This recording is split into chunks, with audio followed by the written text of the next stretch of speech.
This shouldn't be live. It's not. What?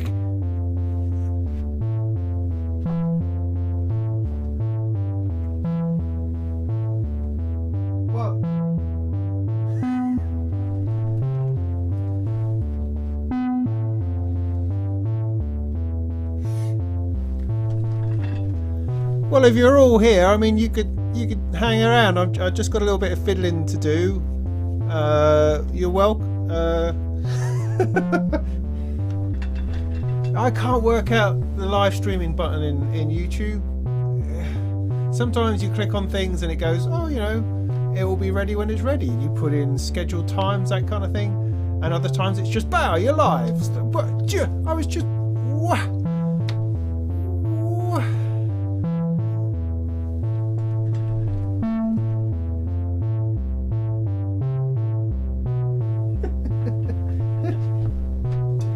yeah, all right. So I've got to just do a little bit of fiddling. So you just amuse yourselves, and I'll get the chat working. So apologies to anyone who's hoping to turn up at 8 o'clock. But hey, we're there. We're here. We're going. Mill lights are on. That's a good thing. You can see me. Let me know in the comments if you can hear this and hear this.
Hello.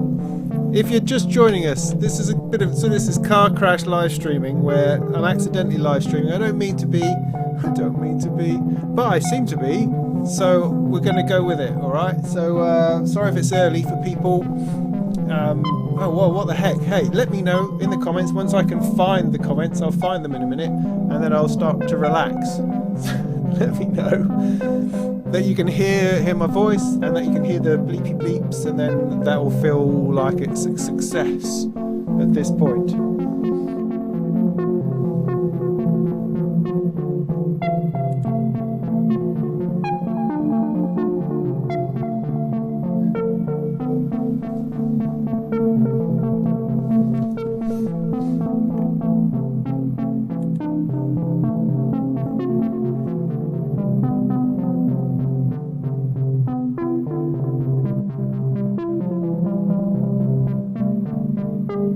You can hear all, that's good. Okay, I'll get myself together in a second. Just give us a minute or two, and I don't know. I usually like to go through a warm-up routine. So it is flipping freezing in my shed tonight, so I haven't been in here very long, and the heater's all the way over there. So I just put a bit like that, a bit like that. That seems a bit far away. A bit like that. I don't want to do that, do I? Computers. Okay, right. Hello. Just going to warm myself up. Hello, good evening. It's Sunday. It's not quite 8 o'clock yet because we're a bit ahead of ourselves. And it's, you know, I haven't dressed. Well, I kind of have. It's still a bit. I'm not going to take my jumper off. And it's Molten Live time, Molten Livestream. Hooray! We're going to be here talking for the next hour or so about music technology, about synthesizers, hardware, software, possibly ideas, Eurorack modular, where you're from, that kind of thing, what sort of chewing gum you like, whatever. That range of subjects from here to there and back again. It's really annoying me today. I've had a funny old day, don't know about you. I've had a weekend of karate gradings. Not mine, sadly, no, it's my children who are all surpassing my karate ability, which is lovely. They're fantastic, these kids that you get. I mean, it's a thing where I got one kid becoming a brown belt, another kid becoming an even younger kid, so a brown belt at, how old is he? At 9, another kid becoming a green belt at 7, and I have another kid whose birthday is tomorrow, who's 13. I have a 13-year-old child. Gee whiz. And then I'm 49 the day after. So, what a time to be alive. What a time to be alive. So if you don't have kids, I'd recommend it. They're interesting little sods.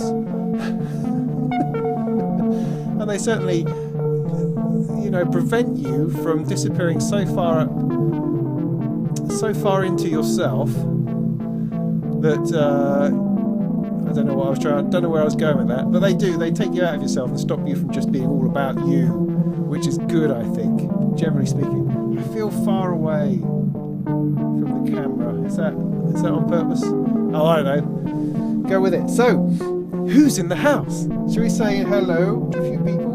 I'm audible. Well, that's good. The bloops are a bit loud. Right, I can take those down. In fact, now that I'm talking, I can't usually take those out. They're the background. Although, I mean, we might spend a little bit of time on it. That's Bloom going into the Lifeforms Voltage Lab, which is interesting. And since the last time, I think I did a little video on it a couple of weeks ago, I haven't had the chance to touch it. I've been so busy. I've been busy with the Korg NTS1. I've been busy with the Uno drum. I've been busy with computery things, Surface things, another computer thing, and I've got for review, writing. You know, day job has been hard, and no one's been feeling that great. And so, I mean, I lost the plot the other day and just had to go to bed like at tea time. Just had enough, you know, exhausted. I think just a creeping exhaustion that I think is quite common around this time of year. But going to bed early, even if it's just one night a week, is good for you. Good for you, I think. Okay. I mentioned about having a drinking competition tonight. Now, I don't know that I feel up for it, but we'll see how we go, all right? And if you're messing me about, I'll know. I'll know. So when it happens, I'll let you know, because I'll have to be reaching for me whiskey. So I'm just going to rewind through some of the comments, say hi from 20 minutes ago when I was mucking this about. Good. I look very thin. Okay. Do you mean thin like transparent, like I'm somewhere between this world and the spirit world? Yeah. Yeah. My shed is definitely a thin place as far as that's concerned. No, I'm not going to get my hair cut. What am I, 12? Okay. Matthew van der Burk, thanks for all your videos, he says. How's Ableton Live doing on 10th gen Intel CPU? Yeah, I haven't really no idea. I haven't really done any more on that since the video that I did previously, but it was working all right. So yeah, all right, just to prompt off with the Surface Pro 7 then. Yeah, lots to do. I just had a lot in the way at the moment, but I plan to get back to that very soon. Because although I've established that it can work okay, I haven't got anywhere near touching what on earth the processor is capable of doing and what sort of other tweaks we need to do to get lots of juice out of it and polyphony and stuff like that. So I have no clue as to whether it's performing as well as the last one or as well as the one 3 generations ago, or whether it's really acing it. Don't know yet. Lots of that to do. It's just the problem with the Surface stuff and doing videos on the Surface stuff is that it's intensely time consuming.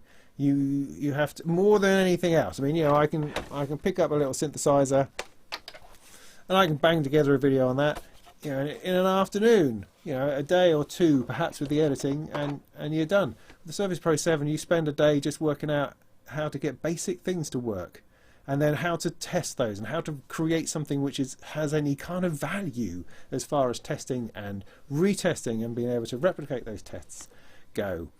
You know, it's hard. It's not that the format is hard, it's just hard putting together the sort of tests that make sense and being able to replicate them time and time again so that you're not just talking nonsense about some random thing that happened. So yeah, the Surface, it demands a lot of time, and that's why it kind of keeps getting bumped when I have other things to do, which is a shame because there's a lot of people out there wanting to know how well that's going to run, and I want to supply that information. It's just you know, it just takes time, and I have other things to do which actually make money and have to do those first because it's like Christmas and that. So okay, I didn't get very far down my list of hellos. So hi, Riddler Steel, hi, Chent, Terry, Dag, Nabbit, Philip, Teen, Ape, all sorts of crazies in here this evening. It's good to see. Seven Serpents of Hell is in, which is great. Martin is here, good. Yeah, he's going for the drinking competition, but he's just not quite at the moment. Squat thrust. What are you talking about? Tempo is erratic. Yeah, no, that's purposeful, right? If you were here earlier, it would have been completely straight, and I'm worried about the bloom that it's a little bit square. As in, it's a little bit square.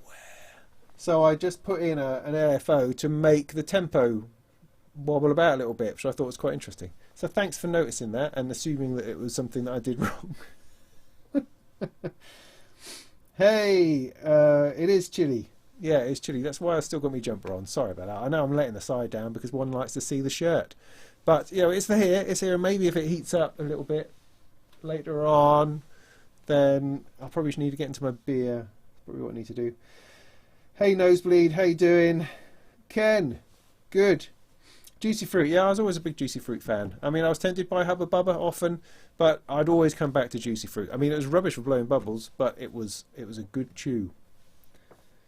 Good chew. I'm a bit quiet. Am I still a bit quiet? Oh, see, I'm in the wrong place with the comments now.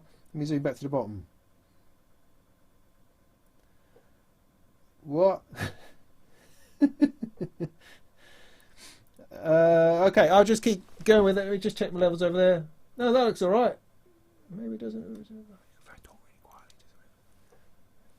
See, I'm only a mess because I accidentally stumbled into a live stream rather than was, you know, I like to do my primal screaming outside and jumping up and down, preparing, and make sure everything is completely working, and clicking things and testing levels. And I've just gone for it. So here we go. Okay, we got past the synth. Good. Hello, good to see you. Great to see you, everyone. Mashu, great. Stephen, hi. Purple, good to see you. Corey. Yeah, see, I love the Forbidden Planet poster because it elevates. I feel it elevates my whole thing, with really me not having any idea why. Because I mean, I kind of have seen it, but only kind of seen it. I always like the robot because it's called Robbie, and that's kind of a bit my name. Anyway.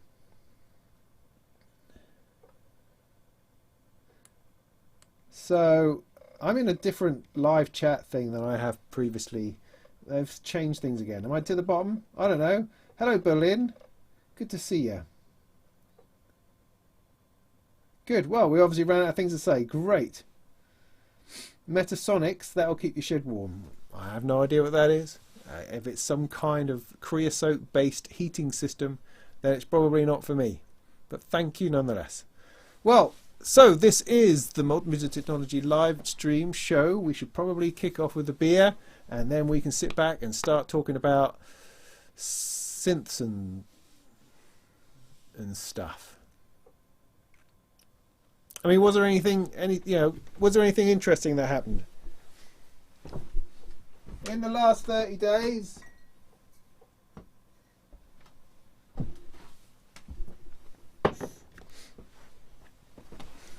That's worth talking about? I mean, I don't know, maybe. So this time I've got the Leffy that I didn't drink last time. I mean, it was a choice of that or Corona, as all I got in the fridge at the moment, which is a crate left over from my launch party about a month ago, because I'm such a lightweight drinker. So I'm going to have a bit of this, I think.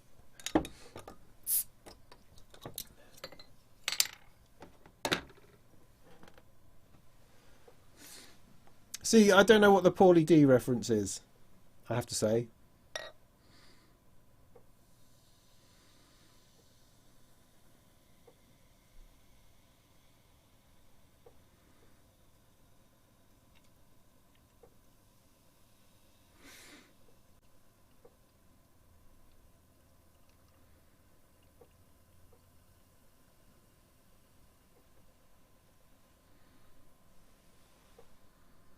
Yep, that's the stuff.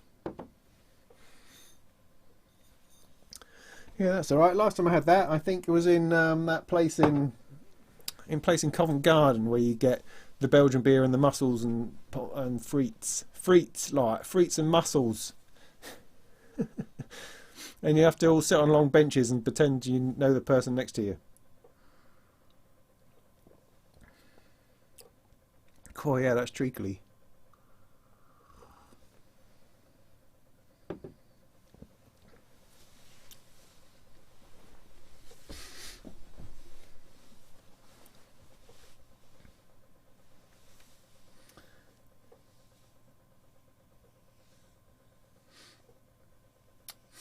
I don't know anything about the Bloomin' step length. Is there step length involved? Tell me about the step length, Ape. Tell me about it. What is it with the step length?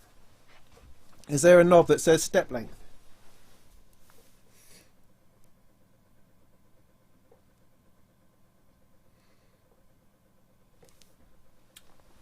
See, I don't know. My experience with it so far is that it kicks out a steady rhythm the entire time, and you use something else to gate it with. Interestingly, I found, but I haven't opened the manual. I haven't looked into it in any depth whatsoever. It's just sat there. I've had it on quite a bit because it can sit there and just play interesting, nice little bits all by itself, which is great. I like that a lot. No, I don't want to change that.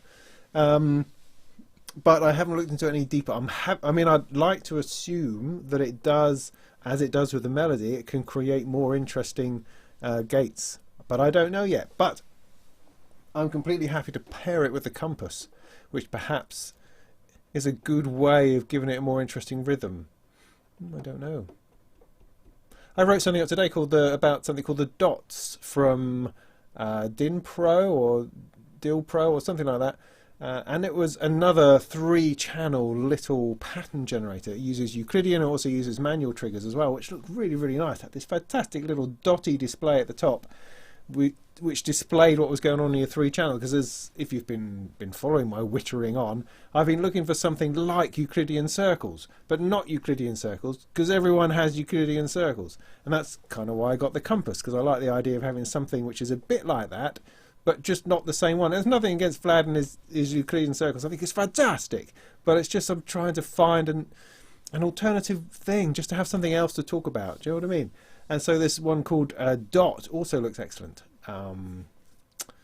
for pattern generation, trigger generation, for rhythm, because I'm finding that these sorts of modules really inject the movement that I've discovered. I mean, I discovered movement in sequences, oddly. I mean, did I? I'm making this up. I can't remember. Anyway, I was inspired, right? Rewinding back to Synthfest, inspired by a guy called Gerald in order to pump my drum machine into my MS-101, which then led me down a road of trying to have to find out how the heck you make that work, because that wasn't working.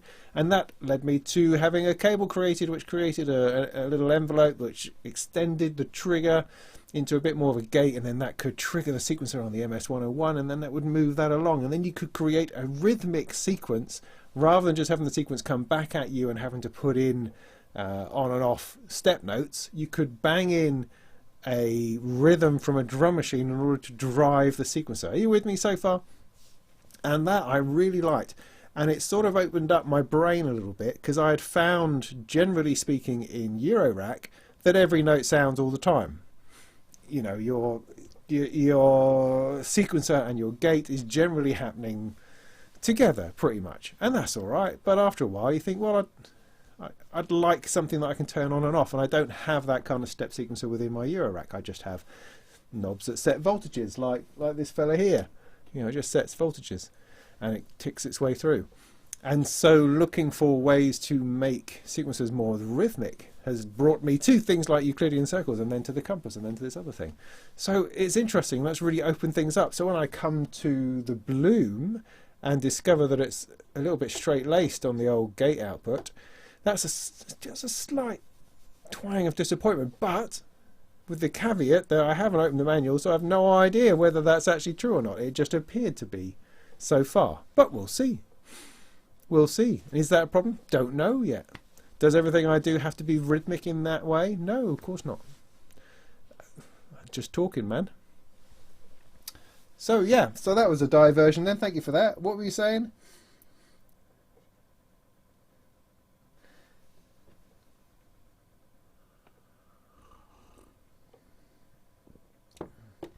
Use a step output for the reset. Then you can change the step length. What? Doesn't the reset take you back to the beginning of the sequence? I mean, I don't want to go back to the beginning of the sequence, do I? I want the sequence to flow, and I want the rhythm of that sequence to be something which I can play with.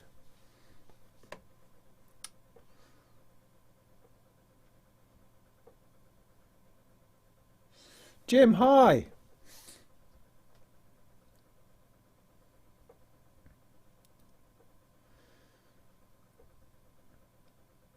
How about the Conductive Labs Noodler?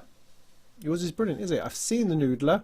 It's a chunky piece of hardware, isn't it? It's not really a Eurorack thingy. Not that it can't then stuff things into Eurorack, but that's kind of where my focus is, in finding pathways through that rather than spinning out and spinning back in too much. Because I have too much Eurorack and I need to be using it. There's nothing wrong with my hair. What's up with people in their hair? Has everyone gone really square or something? I mean, you know, let loose a bit, man. Let it go. Don't be so straight, man. Squares. Good grief. Anyway. Ba ba ba ba ba ba ba da. So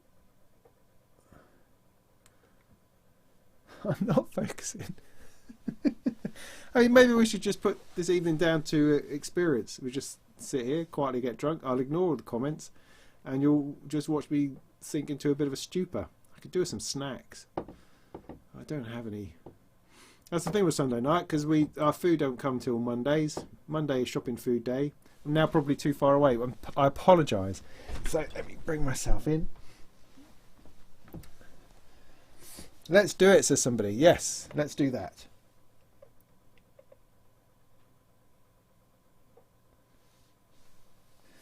Oh, do they? Are you saying that the because of the modernisation of the power system within modern synths and clone of synths, that they are actually more ecologically friendly than the original vintage ones? Yeah, but by which ratio? Because you've now got a gazillion new synthesizers out there being used which weren't there before. There was only 5 SH101s left in the world, and so you can't replace that with 5,000 and say you're making an ecological choice. I think that's flawed, mate. I think that's flawed thinking.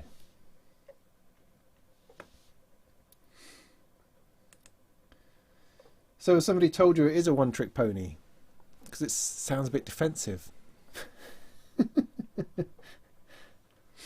Do you travel with your modular, says Internal Observer? That's a good question. Yeah, I do. Well, yeah, no, I don't. I kind of do, as in I take it to gigs. I've taken the whole lot. I've taken 2 rows and I've taken 1 row. I mean, it's a faff whichever way you do it, and transporting a thing is a killer. I put it as it is.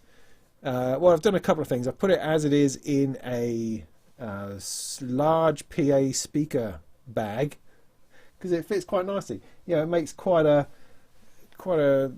barrel-shaped thing, I suppose. You know, we talk about having all the cables coming off, it becomes quite a... Put it in a nice big bag. The only thing is then lugging it about without bashing it against things and dropping it against things. I've also sort of taken it apart a little bit, like popped the top row off, brought that down on top and fitted it into a bit sort of a large holdall, surrounded that with bubble wrap. And that's worked quite well. It just depends on the sort of place you're going to and what's likely to happen to it, I suppose. I mean, the first time I gigged with it, I'd leave it in the car and then run out to the car and get it, bring it in, set it up quick, do the thing, run it back to the car again. I've got a little bit looser on that, mainly because the places that you're playing and the sort of people you're playing to aren't likely to fall over drunk into your gear, you know. It's a little bit more civilised. A little bit more civilised than that. Yeah. Mutable instruments, marbles. Yeah, maybe. Again, I'm such a contrary person, right? I like to, you know, just for the hell of it, to be somewhere else. So, like the Euclidean circles, it's ideal. It's absolutely what I want, but I don't want it because everybody's got it. Marbles is the same. I'm sure it's absolutely bang on what I want, but I want to find these things by another route, because it's like the output from mutable instruments before everything's gone a bit sideways. Before then was just bang on point all the time. What a great module! Look at that. That's solved all these problems. That's done all those interesting things. Everyone jumps on it. Everybody's got a Platts. Everybody's got a marbles. Everyone's got the other thing, and that's great. But they were just turning up all the time. You know, everyone's got clouds, braids, etc. And they were just turning up all the time, and that just put me off, because I don't want my rack to be the same as everybody else's. I want to have slightly different stuff. And sometimes that makes it harder for me to achieve things. Or sometimes it makes me clueless about things, because I'm not having the same experience as absolutely everybody else. Everybody else is going rings in the clouds. I'm going 2 HP pluck right into a Eric Synths Pico DSP. I'm doing it in 5 HP, baby. Oh yes. Whereas everybody else has got these whacking great big rings and a whacking great big clouds eating up all your HP. Yeah. See, I'm keeping it real. Keeping it real. So yeah, so I'm sure marbles is exactly what I need. Am I really telling the truth though, or is it more that I'm scared of using the more popular modules because then I'll actually have to learn how to use them, otherwise I'll look stupid?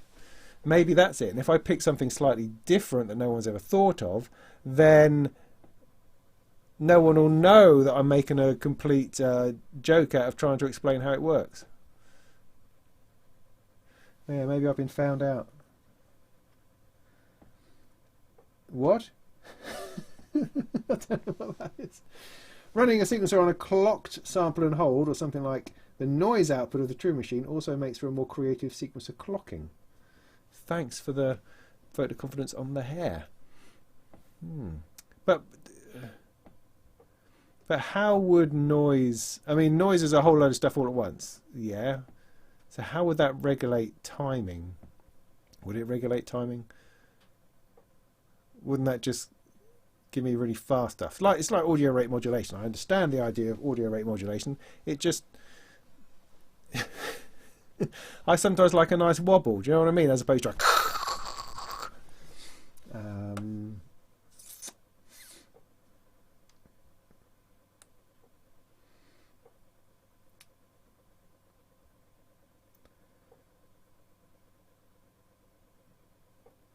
Van de Graaff generator. No, I do not have a Van de Graaff generator. No.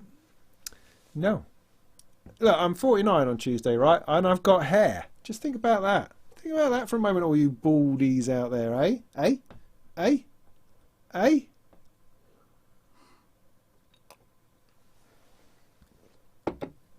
Got to be doing something, right? Maybe you need to have a few Van de Graaffs installed where you are. God, wow, this evening could just descend into personal abuse. That'd be great. Have a bit of that.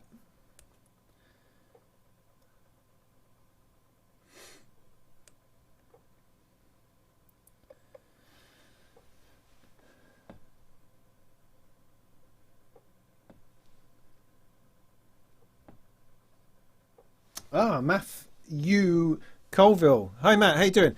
Yeah, the random rhythm. It is an interesting thing. I keep... Oh look, it's gone.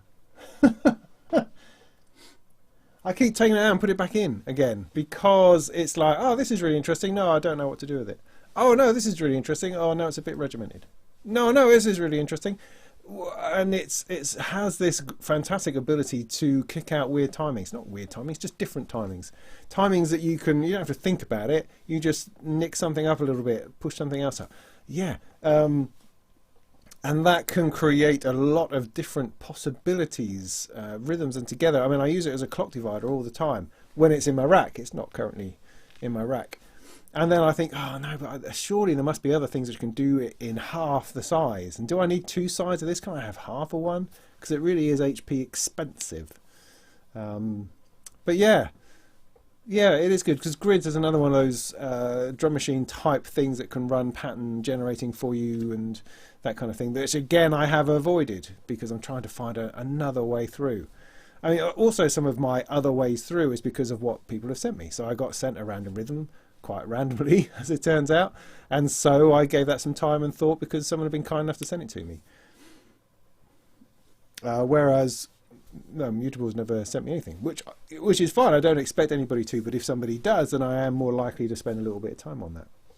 So it's good to see that being used, which is excellent. Which has reminded me of something else, which is a sequencer from that guy down in Cornwall. Oh, I've forgotten his name.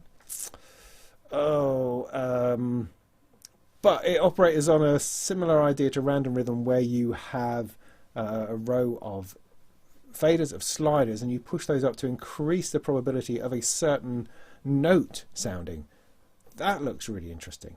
Those things, I mean, maybe what I'm trying to push for in my Eurorack is ultimately just an automatic music machine. Something that I can turn on, put up a few sliders and just let it go. Maybe that's what I'm after. I mean, that sounds like sort of cheating somehow, or why don't I just turn on the radio? I don't know. I don't know if I can answer that, but I like that sort of thing. I like the idea of increasing intensity as opposed to drawing in a new pattern or creating a new melody line. I like to be able to push something which changes the way that changes. You see what I mean? It's what Bloom is really interesting about. It's what Compass is really interesting about. I like that a great deal because it feels interactive, but it's at a slightly macro or meta level, I suppose, so that I'm not getting down and dirty and having to focus on all of that. I can focus on just increasing intensity, and then as the music flows, I'm more controlling the mood and emotion of it rather than the nitty-gritty individual notes and bits and pieces. Does that sound sensible? Sounds sensible to me.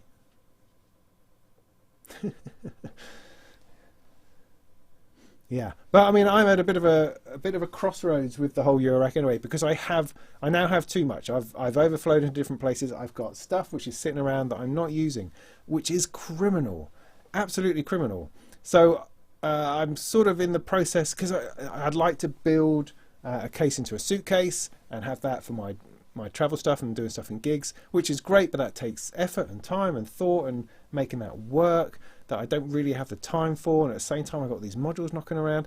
So I've almost bought another couple of rows of this, because the Behringer case version of this I think fits the bracket, and of course I've got the two high bracket just knocking around not doing anything, because I had that before I had the 3-tier one. So I could employ that with the Behringer 104 rows, have 2 more rows of stuff going on for not too much money, and have everything working. Don't know if I have the bench space for it, don't know if I have enough power supplies, although I think I do. But then there's a danger of having too much and then spending too much time working out what on earth you're doing. But at the moment I have too many Eurorack modules not in play, so I don't ever get a chance to use them and work out what on earth I'm doing. So chaos. I'm a mess. My mind, it's all a mess. You know, I don't know what I'm doing. I kind of need to take a couple of weeks off and just spend it sorting my life out. But I mean, I say that a lot, and I keep doing little bits and pieces. Where was this taking me? Oh, I don't know.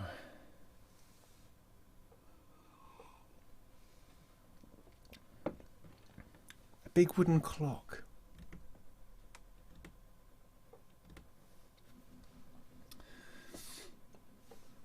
Too much Euro blah. I got a sequential switch, thanks very much, I think. Isn't that one? The one that says, I got clock divider, I got an A151 Suk switch. Isn't that what that is? I mean, that just, yeah, I've used that for switching between verses and choruses before. You know, potentially increasing intensity, but you're only really swapping between one thing and another, if you know what I mean, not turning up a load of stuff for different things to happen. You know, it has its place, certainly, but in many ways it kind of requires more planning than I'm giving to it at the moment. What are your thoughts on Black Friday? I don't know. Black Friday, all Black Friday really means is that things are going to take longer to arrive because they can't cope, the couriers can't cope and stuff like that. If you're after a widescreen TV, Black Friday is awesome. If you're after an electric toothbrush, Black Friday is awesome. Anything outside that, I mean, I guess you might be getting 10% off a synth or something. Great, go do that. Fantastic. Fantastic. Why not? Everything that I was after, which isn't very much really, I'm after a video capture card. None of that seemed to be on sale at all. But I mean, I don't know.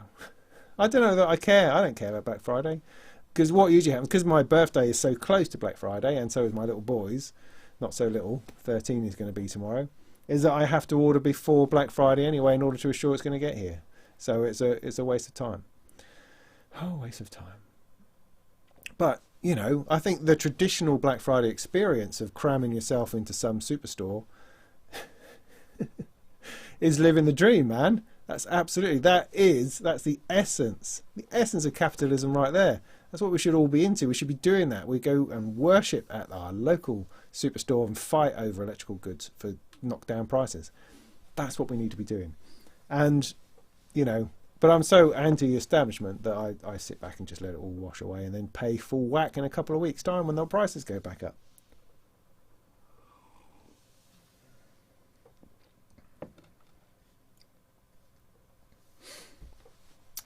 The Rocket Science Tuesday is good for melody and gate generation. You know, I've never quite got a handle on what Tuesday is. A day of the week. Oh. No, this is not Rocket Science Tuesday. No, I've no clue. I've no clue. I mean, they make beautiful modules. They really do. I love the, again, it's not in my rack, I don't think. I love their envelope. It just takes up too much room for an envelope, I feel sometimes. But that's great. I think that's helped me a lot, that particular envelope, whose name escapes me.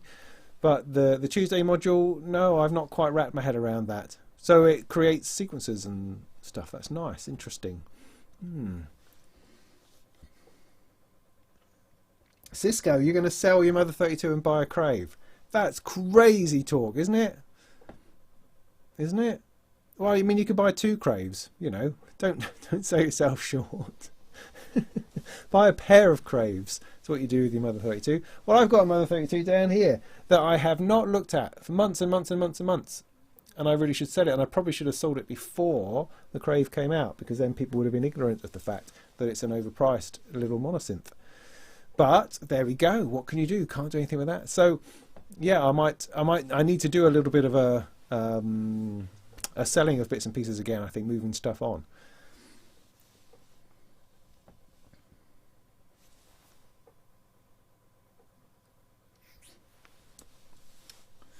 Oh, nice.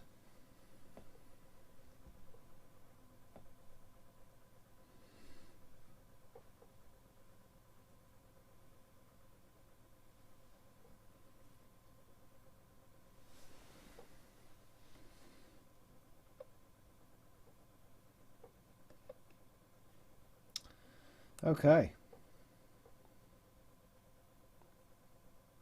Oh, Lord.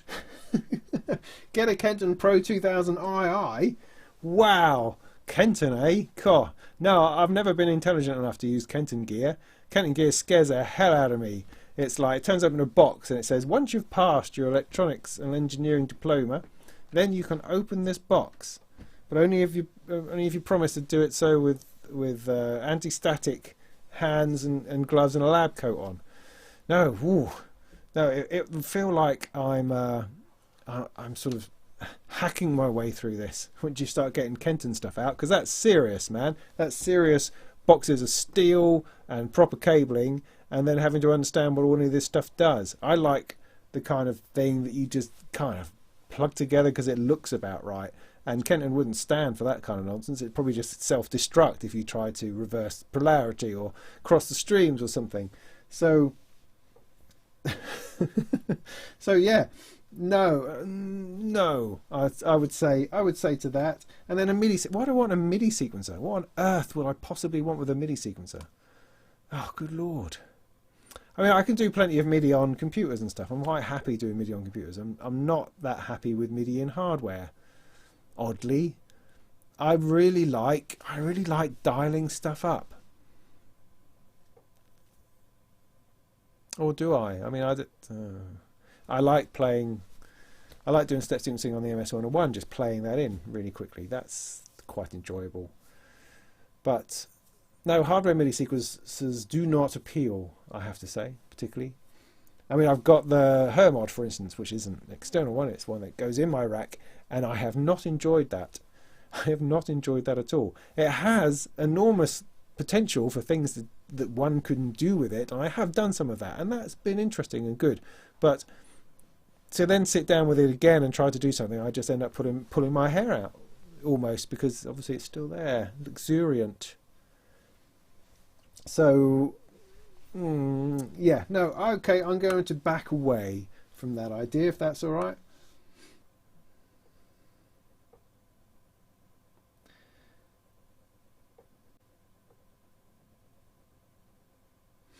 So, Stephen, you're saying you enjoy playing over generative patches, but the patches have been designed by you, but then as it generates, it's no longer by you, is it? Would you say? At what point does a generative patch become more than its designer? At which point does it become self-aware and is then forging its own path? And all you've done really is created the rules for it. Does that make you a creator, or does that make you an instigator? It's going to be one of those nights.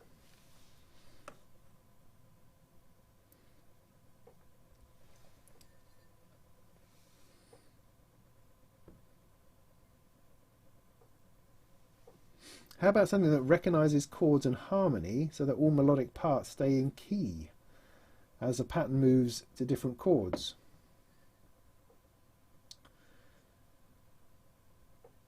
Well, I mean, that's just using quantizers. So you can do that with quantizers. Either you can set individual notes and then move it around. I mean, you don't tend to be that restrictive. Or you could use something like the harmonic or the clunk, the kaplunk.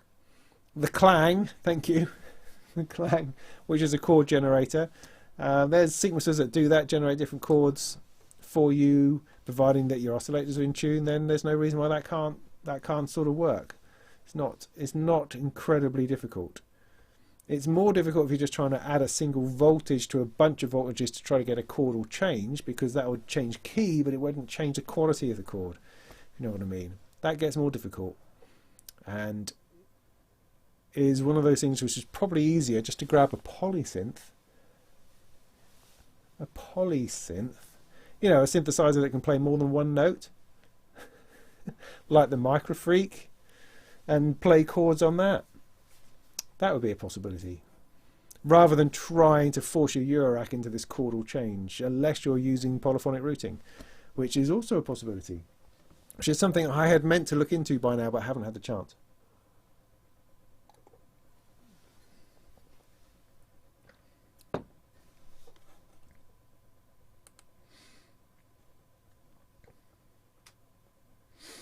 It makes you a composer, somebody says, as a random statement to some other question that happened, and you're probably right.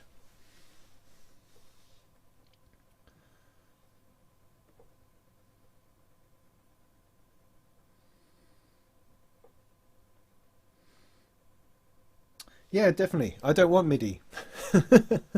No, I don't want MIDI. Thank you. Control voltage works really well for me. MIDI, excuse me, MIDI drives me nuts sometimes.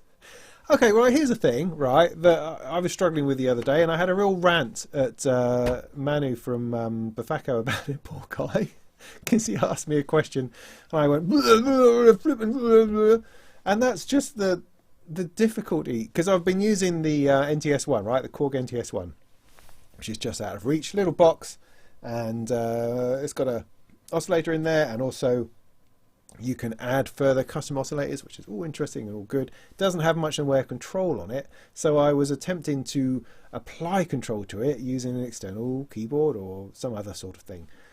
And in order to do that, I had to set it up as a MIDI device within a sequencer, within a computer, so that I could route MIDI to it, because it had a MIDI input on the back. It's got a mini jack MIDI input on the back, and I have dozens of these flipping things. I got loads of them. They're coming out of my ears. All sorts of different colours. I got a braided one there. None of them worked. None of them worked.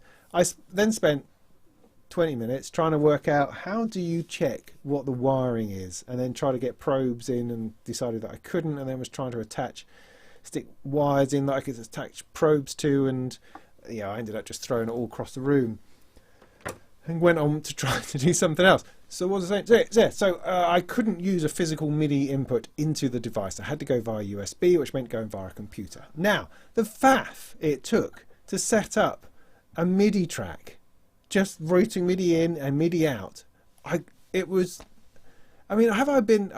a computer guy. I've been running sequencers on computers for 30 years, right? And I was sitting there scratching my head going, why can't I do this? Why is it so difficult? It's like, it start off in Bitwig. I know Bitwig really well. I've written reviews on Bitwig, and I'm scratching my head going, I don't know how to get a MIDI out. How do you get a MIDI out? I don't know. And I just want to get a MIDI out, out of the machine into the outside world.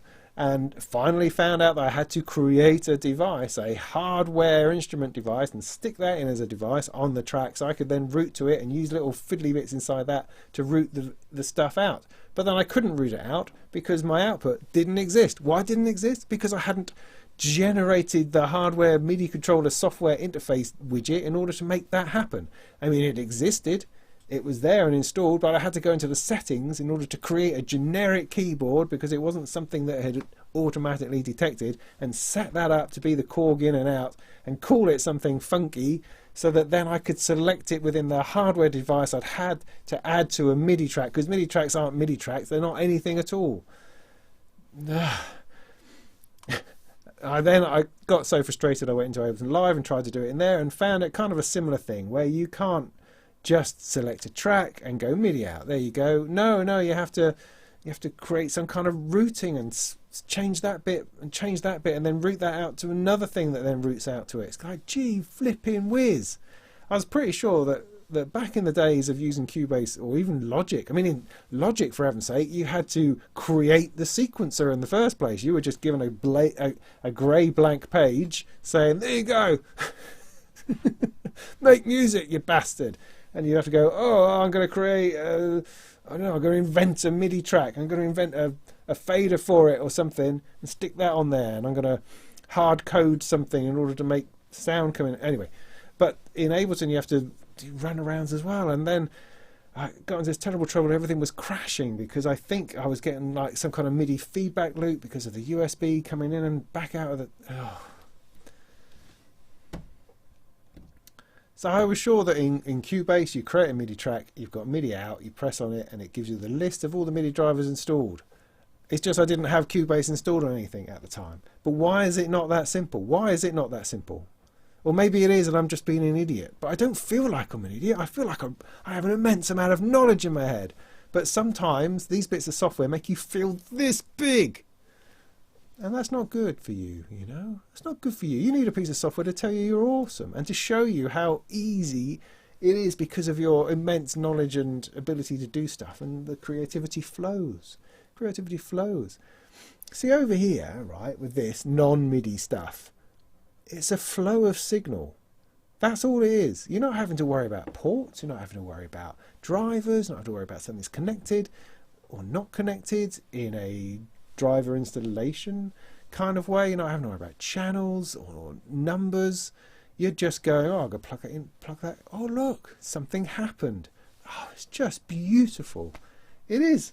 You're just moving around. You're surfing. Surfing the waves, man, is what you're doing in Eurorack. It's just a fabulous thing. Because once you start bringing MIDI back in, you're then thinking about MIDI timing and MIDI clocking. And oh, what a faff that is. I mean, thank the Lord for Ableton, whatever it's called, the clock thing that it does. That's brilliant. Ableton Link.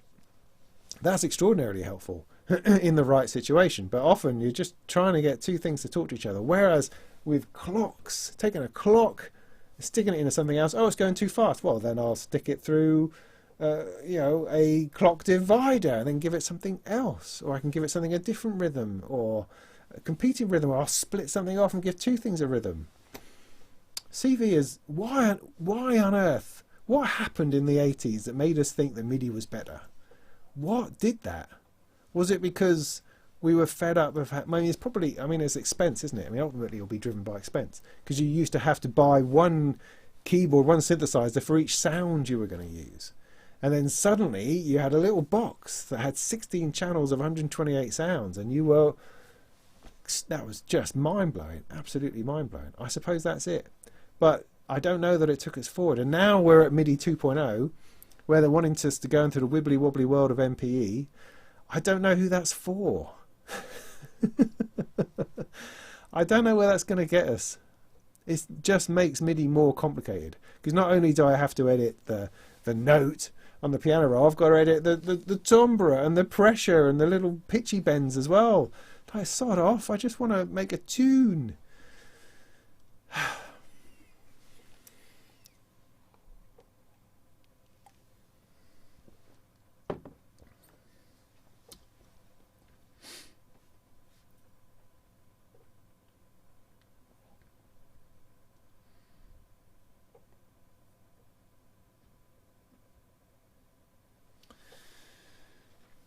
Yeah.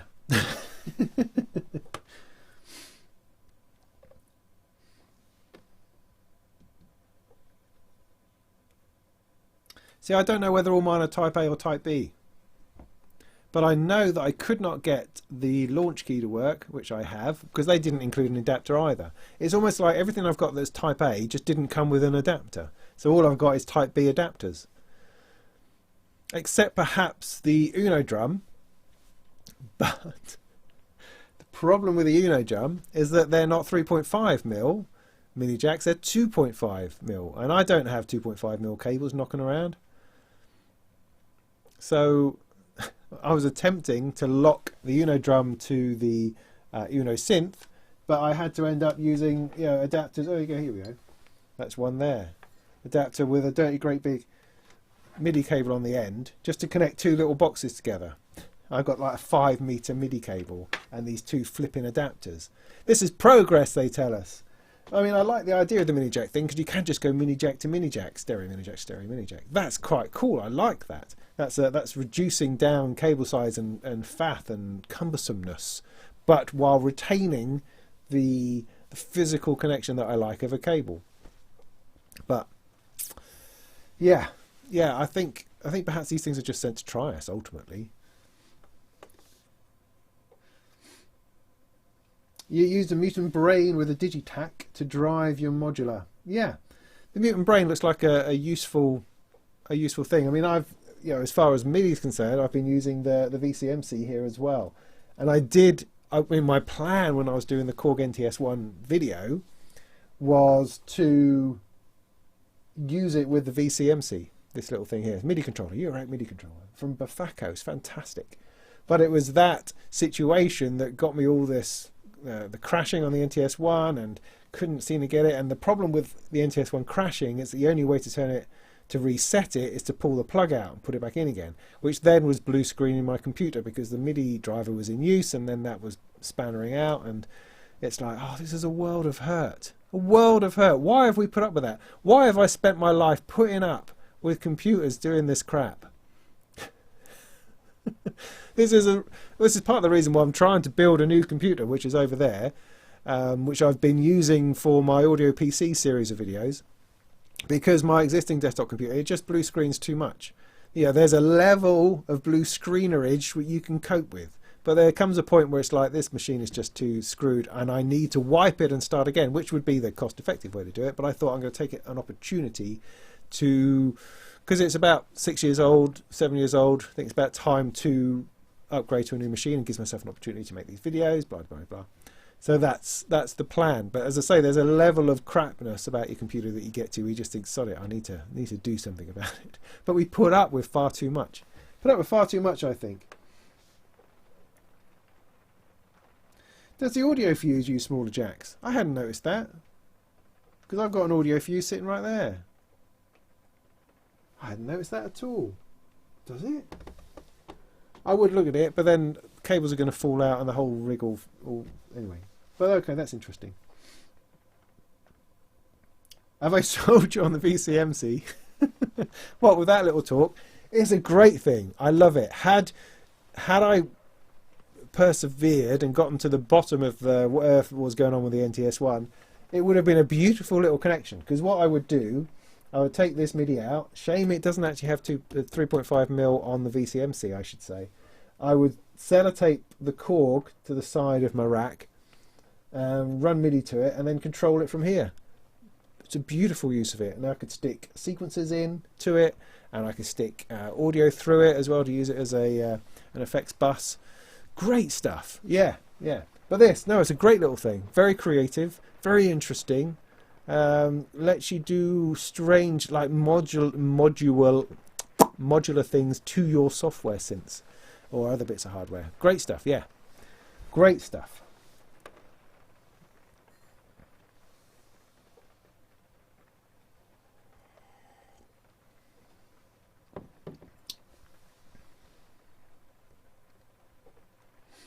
The NTS1 I believe is Type A, which is what I don't seem to have, if you know what I mean.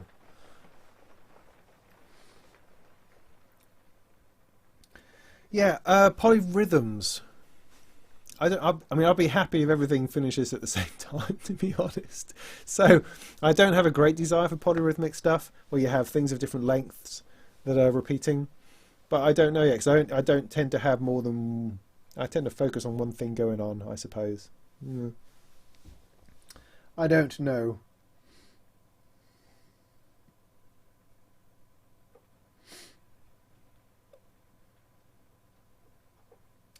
What's double speak?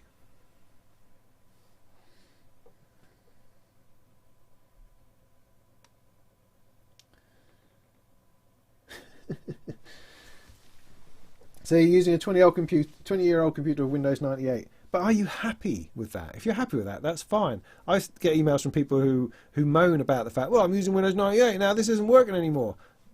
Right, you're using a 20-year-old computer and you're moaning that something has now upgraded past you and is requiring something else. You know, that's not unreasonable, I don't think. I mean, that's the thing. I mean, that's the double-edged weirdness with computers, is that if you want something that's frozen in time, you have to take everything with it. You know, if you want to freeze a computer in time and just use what it is that's available that runs on it, you kind of have to freeze everything else. You can't upgrade stuff. You can't not upgrade your computer and upgrade your software and expect that to be a continuously available thing. Should we expect that? Well, we can expect it all you like, but it's not going to happen. But if you're happy with how a computer is running from 20 years ago, go with that. I would imagine the power supply is just going to go boom sometime soon, or the hard drive is going to go like that. That would be my concern, I suspect. But yeah, go with it. Absolutely.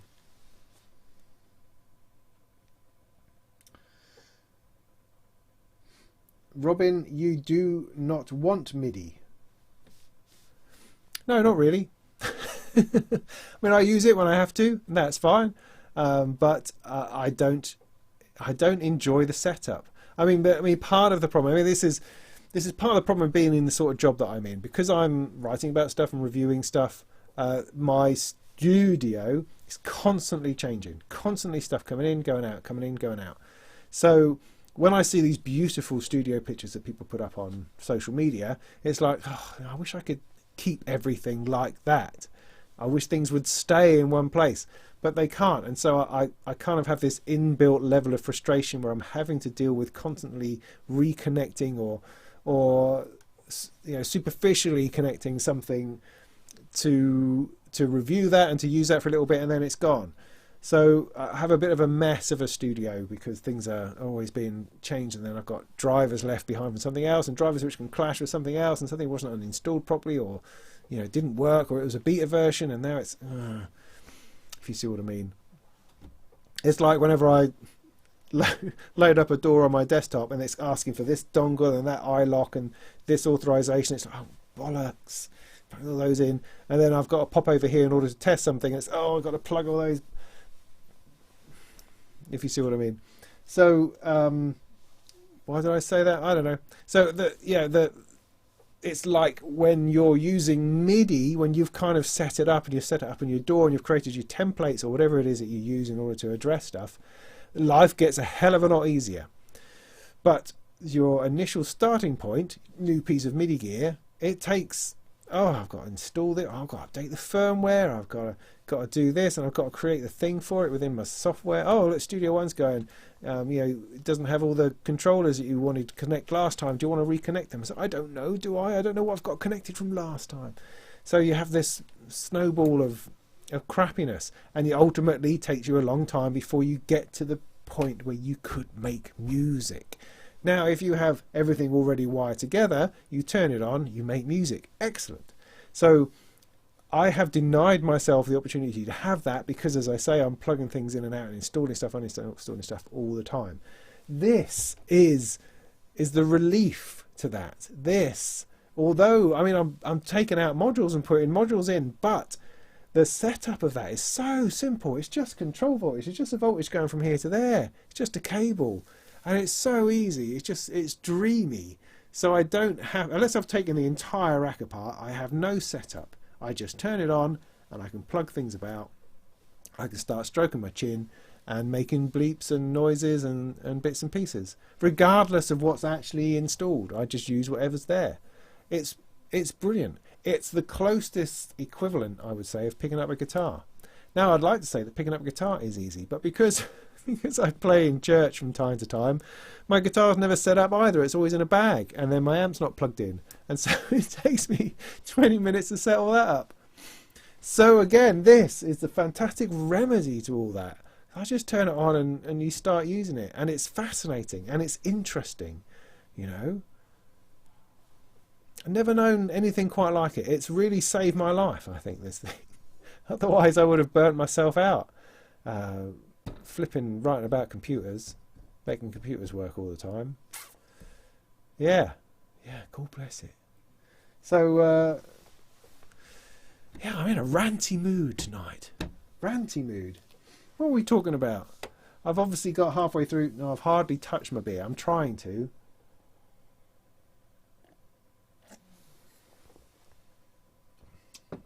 It's got such a flavour, that Leffy stuff. It's amazing. Right, so, okay.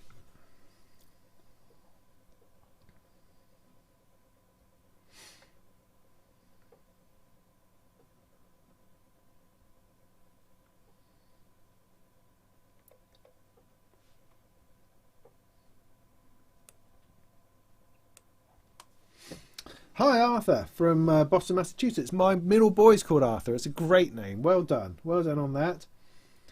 Technical question. Can I use the Focusrite Scarlett 18i20 for DC coupling of Ableton CV Control and Eurorack? No, I don't believe you can. Thanks for asking. No, I don't believe the Scarlett range are DC coupled. No, don't believe they are. No.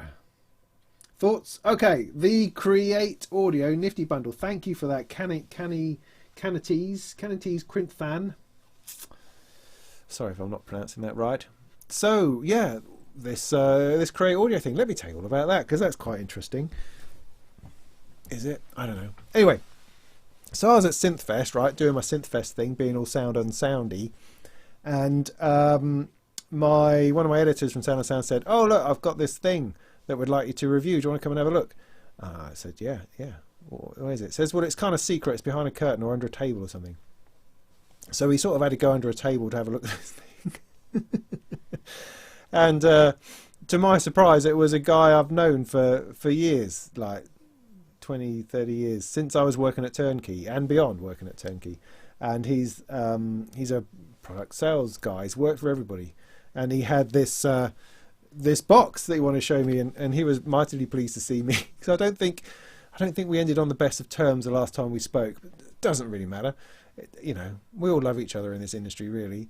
So he was surprised to see me and was delighted by the fact that it was going to be me that might be reviewing it. I don't know. I don't hold grudges. You know, if a product's good as a product good, doesn't really matter otherwise than that. So I'll just throw that in there as a little bit of mystery for you. So anyway, so you got this thing out and it's like, well, that's brilliant. That's totally brilliant. Absolutely brilliant. Why has no one done this? Oh, it's been something I've been asking for ages. But not only is it something that I've been asking for, but they went further than that. Because, what is it? What am I talking about? So it's an 84 HP Eurorack case. All right, that's really boring. Except this isn't very boring. Because one of the hardest things about getting into modular is that you have to buy a case and power supply. And that's a pig. Because cases are really expensive. Power supplies are really expensive.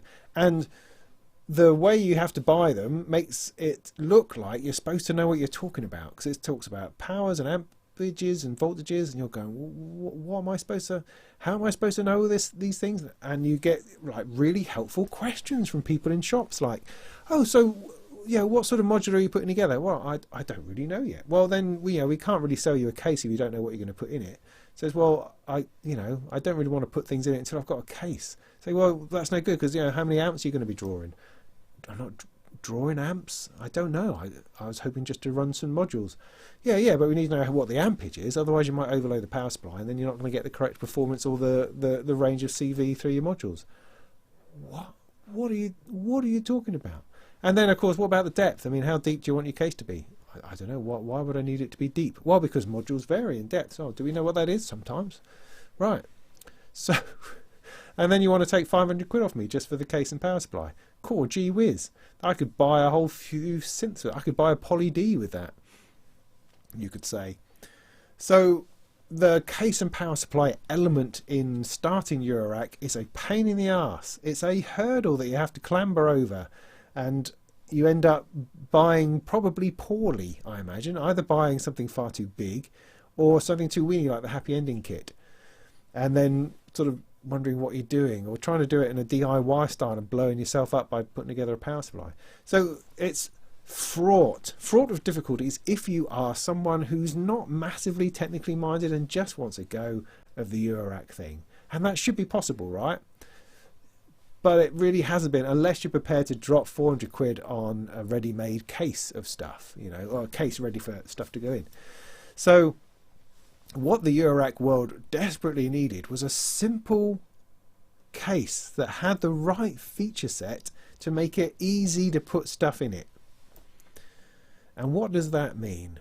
Well, Cre8audio with their Nifty bundle have absolutely nailed it. What that means is you have a case to start with. It's got a power supply that's kind of built in, and it doesn't matter that it's flying cables or a solid PCB bus board thing in there. I don't care. I do not care. So flying cables is fine. It keeps the price down because it's just somewhere to plug in your modules. That's all you need. It's got fixed rails, not sliding nuts, which is fine. Screw stuff into that, and it's a goer. But not only that, it also has a little bit of CV patching in the top, so you can patch audio in and out. Has MIDI built in, so that if you're somebody who just wants to experiment with Eurorack, you can plug your keyboard in and play it if that's what you want to do. I think you'll find that enormously frustrating, but if you want to do that, then you can. It also has an audio out, so you're not having to worry about trying to buy an output module. It's like, what, I've bought all these modules and I've got to buy something to hear it through? That just seems nuts. So anyway, so this Cre8audio Nifty bundle case, talking about the case for the most part, gives you 84 HP. You can put modules in it. You've got MIDI already in. You've got audio output already. It's a good one. It's good to go, and it's not expensive. It's like $199 or £179, I think, including VAT. And that's a good price. It's a good price. So yeah, I like that. And then they've created this bundle, which is even better value for money. In the bundle, you get these 2 modules ready installed for you. One of them is a hexagon style little keyboard, I suppose, stroke sequencer. So you can create a sequence on it, and that's pumping out CV. The other one is a chiptune oscillator, which is great.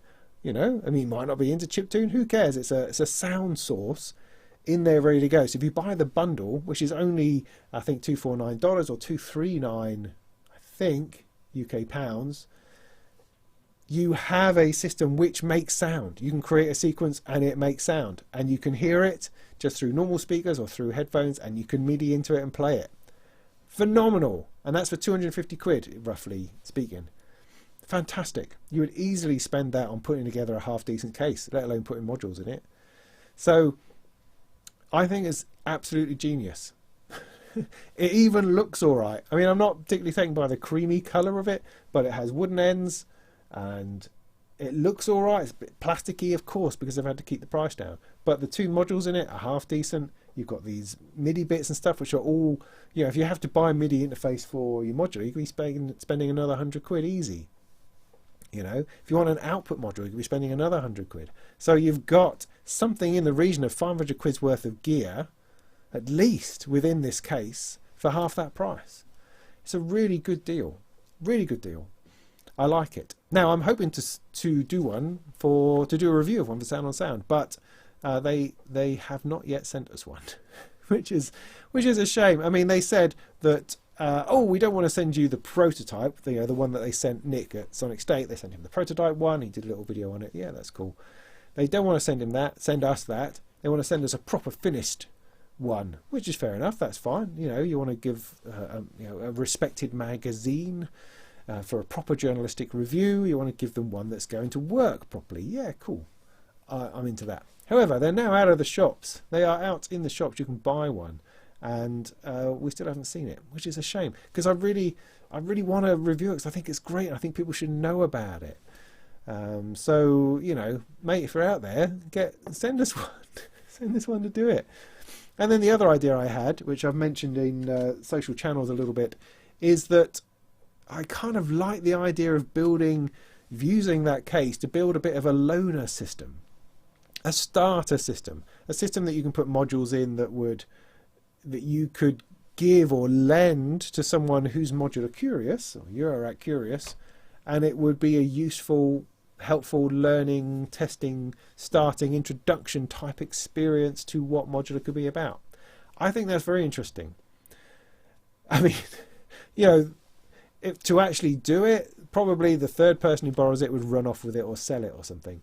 and then we'd lose all our money, which would be a shame. But I think if people were relaxed and groovy enough to send this thing around the country for different people to try out, I think it could really work. I mean, part of the advantage of this case is the fact that it is a case, and it would, you know, a complete case, and it would come in a box, as opposed to you know, some of the bits that you buy wouldn't really have much in the way of padding inside, or it'd be a kit that you build. Whereas this, because it ships with modules installed, it would have, the box itself wouldn't be too bad. It would have padding on it, and so it might survive the whole courier thing, the whole courier experience. I mean, that's my thinking on it, really. And just the fact that you can plug it into your speakers, that's already there, that you could plug your keyboard in if you wanted to. Those are great facilities to have, and you haven't even put any modules in it yet. So yeah, I'm really into it. I'm really into it. I just don't have one. But I think it's an interesting idea. I mean, if you yourself were someone who wanted to try modular out and doesn't want to go to a shop to stand there for hours trying that out, and you'd like to have something for a week or 2 weeks, do you think that's something that would interest you? And if so, how much would you be prepared to pay for that? I mean, if you're assuming that courier delivery is going to be at least £10 each way, so that's 20 quid to start with, because we're not going to lose money on trying to do this. You've got to pay for the delivery there and back. How much would you be prepared to pay on top of that in order to fund the whole operation and hopefully improve it and add more modules over time, and just to give some kind of payback for that? Would that be a good thing, or do you want it just all for free? Is that the plan? I don't know. Let me know.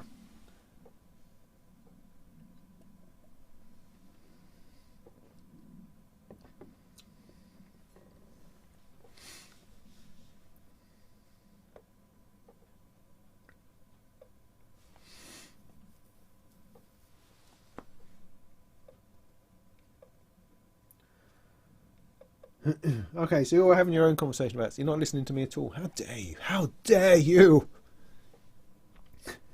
The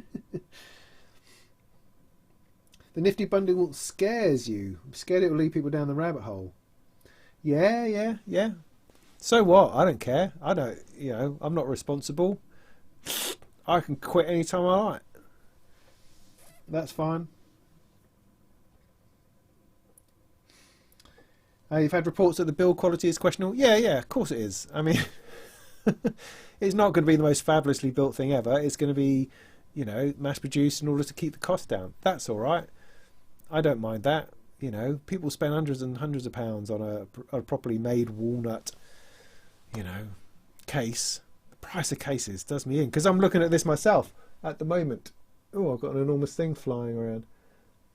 Thank you. And it's just like, oh, Jesus, expensive. You know, I could buy another module. I could buy another flipping synthesizer for that sort of money, and that's disconcerting. So yeah, cheap. That's all right. I don't mind it being cheap. A bit of plastic, you know, wooden ends. It doesn't look too bad.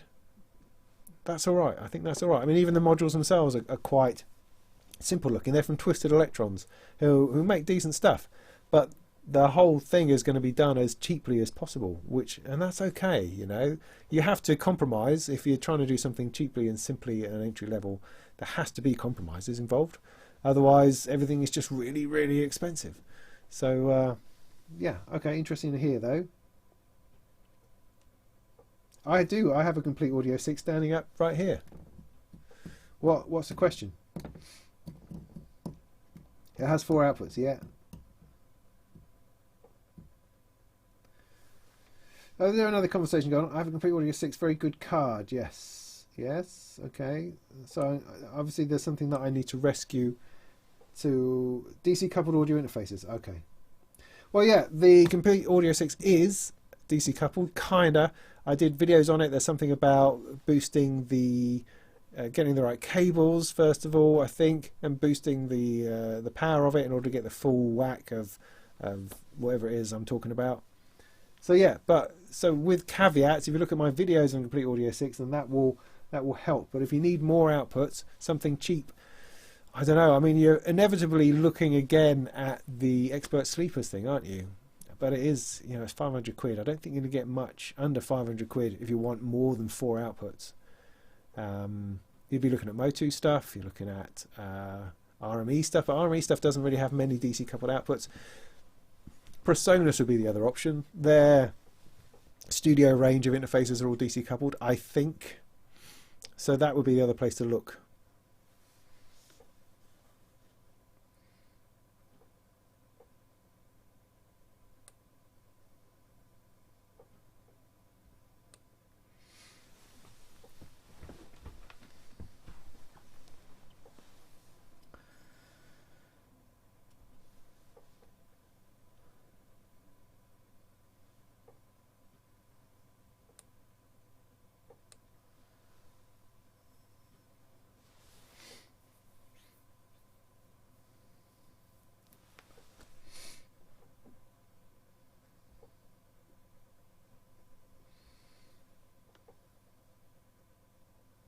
Have I started considering modifying circuits on the DIY modular builds? No, I haven't.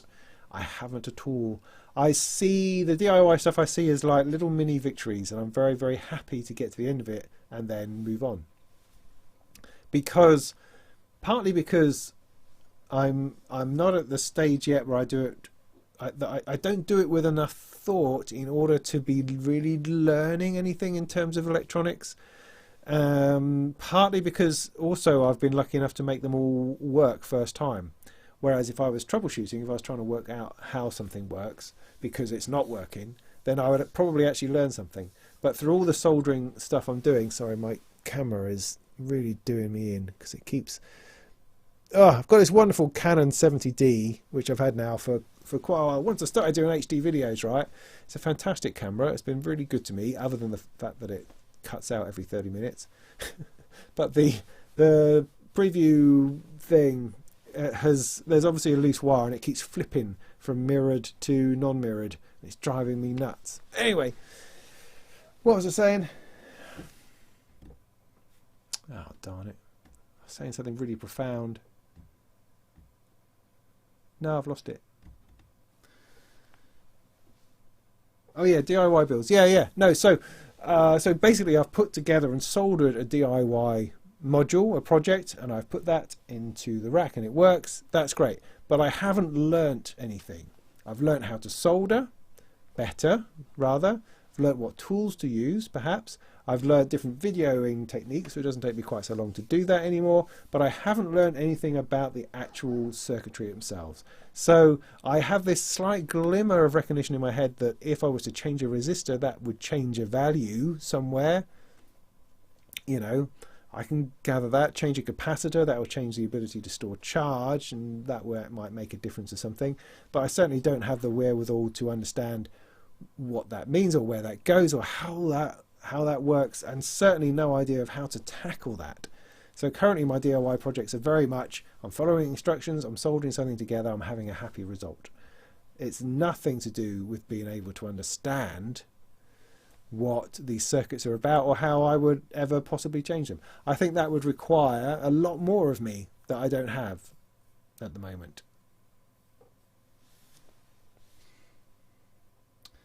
Ian, good to see you. Now, Ian, you're the you're the Arminator guy, aren't you? You're the CS80 plugin guy. Because I had a thought about this the other day, and this is probably a personal conversation we should have. But I was just thinking of using it within a benchmarking situation, because I'm currently testing a laptop for Sound on Sound, who Sound on Sound are talking about using me to do a bunch of PC reviews or laptop reviews and other bits and pieces, because people are interested in hearing about how well these things do. But we're trying to come up with a good way of testing them. At least I think I am. I mean, I'm coming up with that. I don't really know what they want yet. We're just trying to do it a bit differently to how it's been done up to now. And so my thoughts on it is that, excuse me, is that it needs a range of test situations. And I was just thinking the other day about, wouldn't it be good if these tests that we did were something that other people could easily test? And so for that, You need sort of freeware plugins, things like that, if you see where I'm going with this. Because at the moment we've been using Doorbench, which is great. I mean, Vin with his Doorbench has been doing that for years and using those old Realtek plugins and bits and pieces. I can't remember anyway. But the thing is, it's getting very long in the tooth, and not much has gone on with Doorbench for quite a while, and so we'd like to update that whole idea and perhaps create our own test projects that people could replicate at home.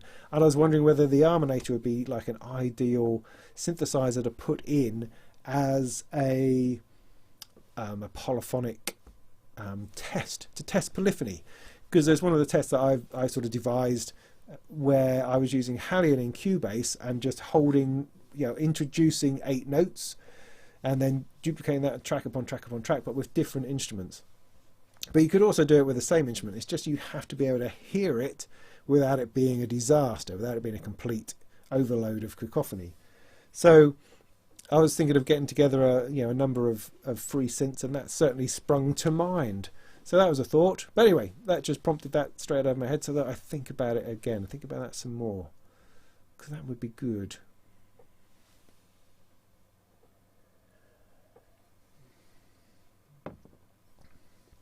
Yes, you are, and yeah, we'd be more than happy to be involved in that. Great.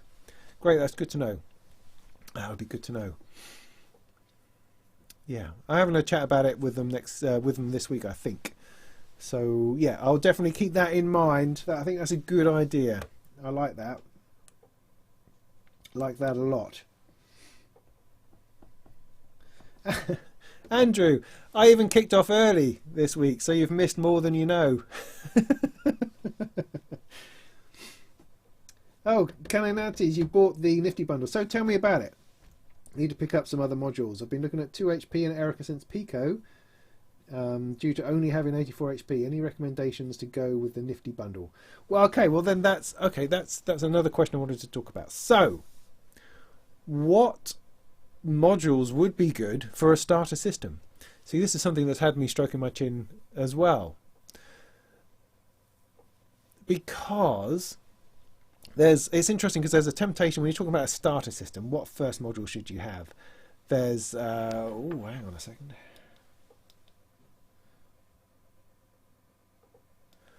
No, never mind. Is that... Sorry, I thought somebody else more interesting was going to engage me in conversation, but that didn't actually happen.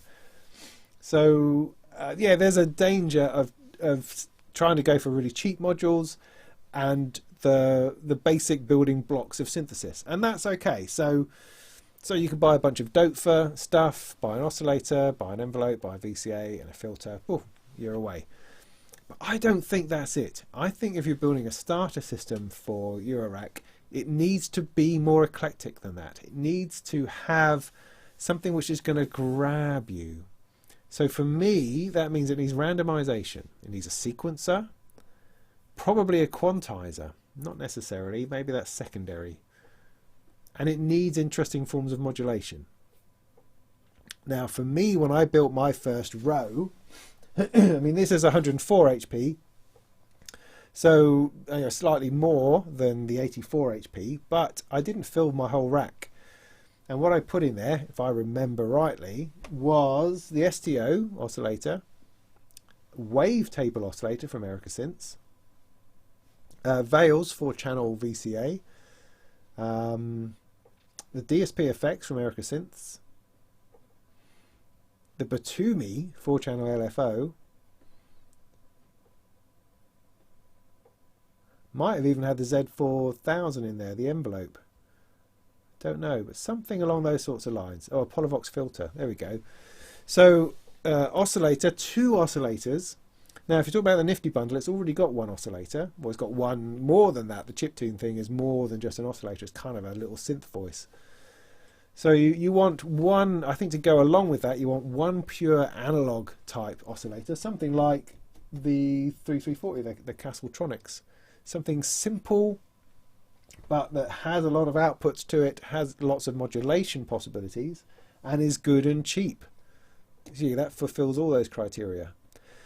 And then you might need, I mean, is there a quad VCA which is smaller than Veils? Because Veils is a little bit wide.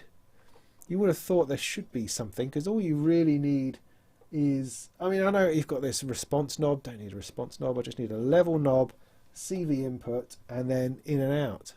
That's all you need. But it's useful to have 4 of those, because you can then mix together your waveforms from the oscillator. So there's that. Of course you need a filter, because that's always fun, and you need some LFOs.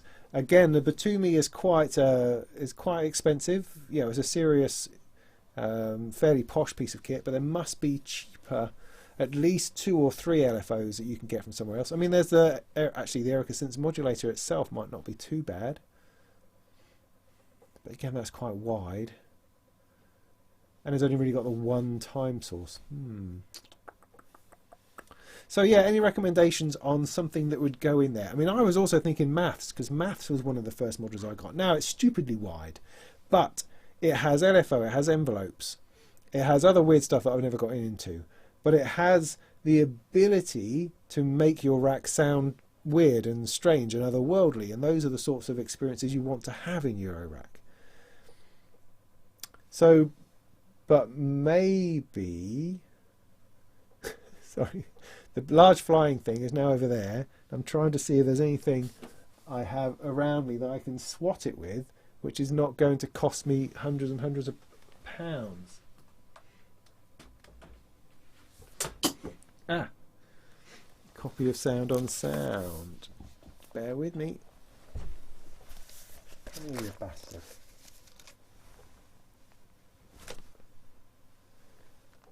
Yeah, I hit it, but I didn't kill it. Get out of it. Oh, there we go. Oh, yeah, that's nice.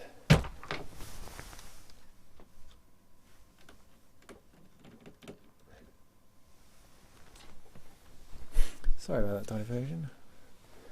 What are we saying? Yeah. So, what do you think?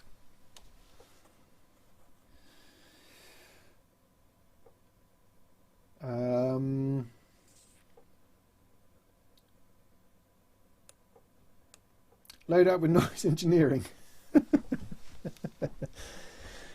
Yeah, I think that would just leave people scratching their heads going, well, it makes lots of noise, but I don't know whether I like it. That's the problem with noise engineering. Never quite sure whether you like it or not.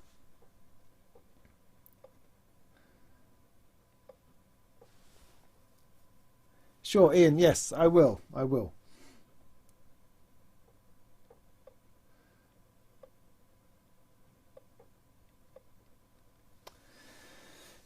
Yeah, but the pallet case is like, it's like, as you say, it's 400 Canadian. Over here it's about £400, I think. It's a lot of money.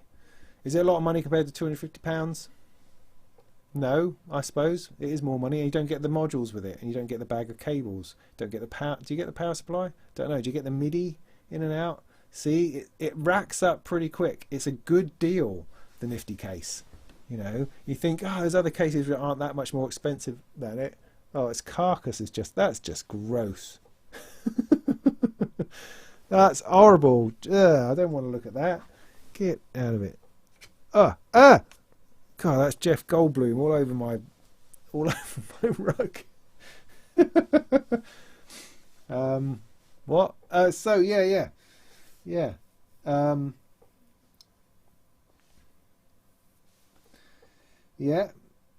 Fill it with distings. Yeah, no, not helping. The Cre8audio TSL, is that that little oscillator? That's interesting, because Cre8audio are awesome bits to have. Awesome, weird, because they're not black panelled, it would look strange, which is great. You want it to look weird. So yeah, that'd be good. That'd be interesting. I mean, 2HP obviously are good, but it's just weenie. I also don't think you want to offer up people a really tiny experience where they go, oh, this is so, I don't know. So maybe one thing, maybe the pluck. I really like the pluck, and that works great as a sound source. But again, you've got to think about how many VCAs you've got, and maybe that's one too many. But they do have other things, but you don't want too many of those, otherwise it will just feel too fiddly.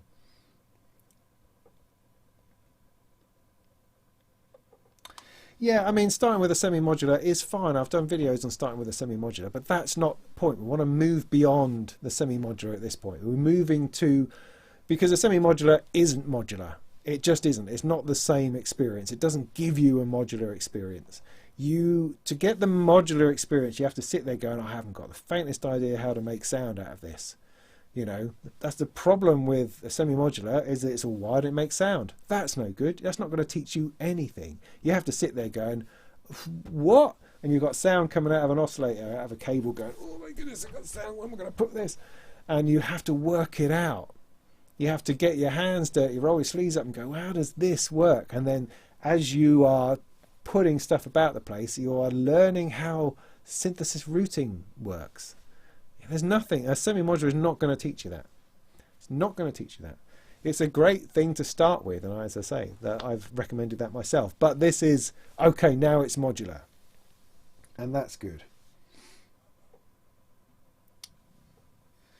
In Soviet Russia, the Polyvox plays you. Yeah, yeah. I like that. Mass, yeah, no, I think mass genuinely is a good thing. Maybe something like the Cosmotronic Delta is a better idea, because it's kind of a maths.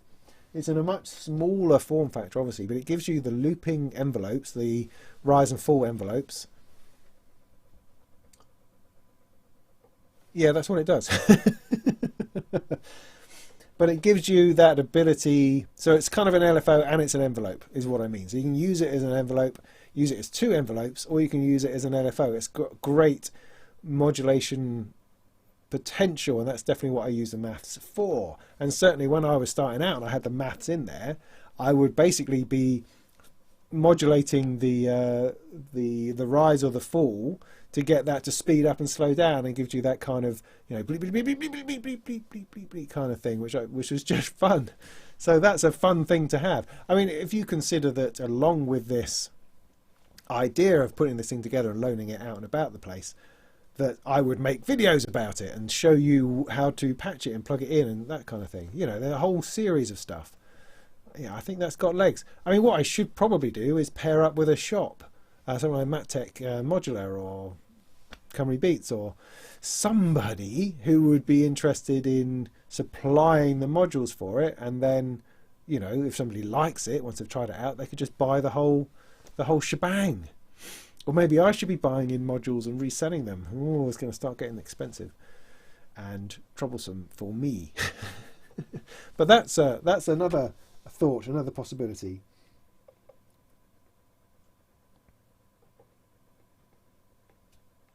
Yeah, the Bloom as the sequencer. Bloom, I would say, the Bloom is a extravagant module, because although it's making this wonderful tune,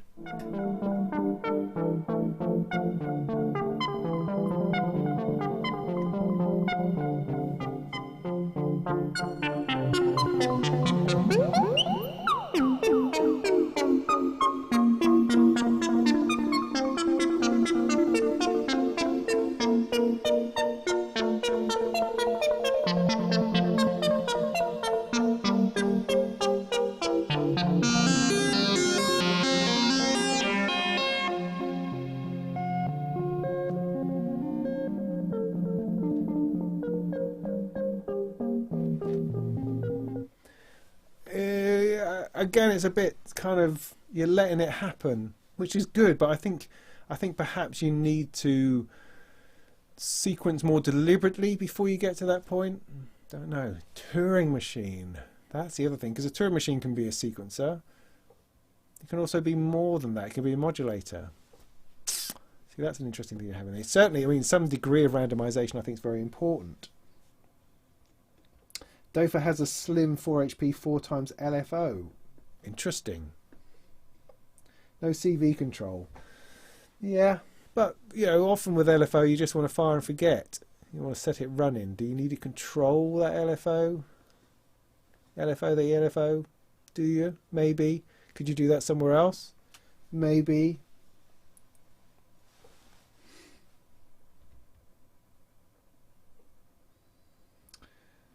Surely it would be easy to make a sample and hold unit, I suppose you're saying, with built-in scaling for quantizing. See, I don't understand anything you've just said, so I don't know how easy that would be.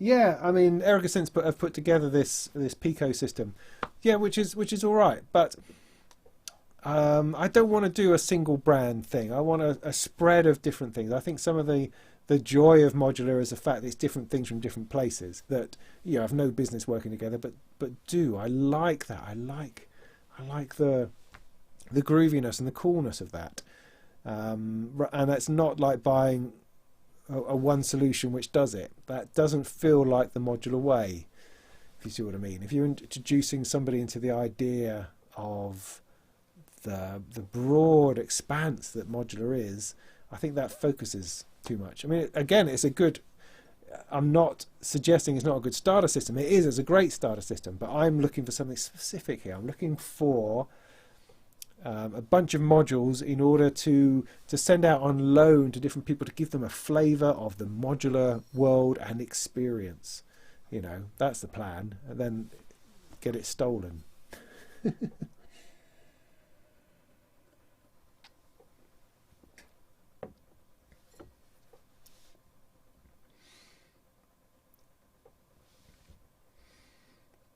I'll talk about Descartes' Dream in a minute. RSPCA. Oh, about what? About the fly. Okay. Are 2HP modules particularly deep then? Because the pluck is a real pain to put in the case. Every time I move it, it's a pain in the neck. I didn't realise. I just assumed that's how that particular module was. Are they renowned for being quite deep? I did not know that.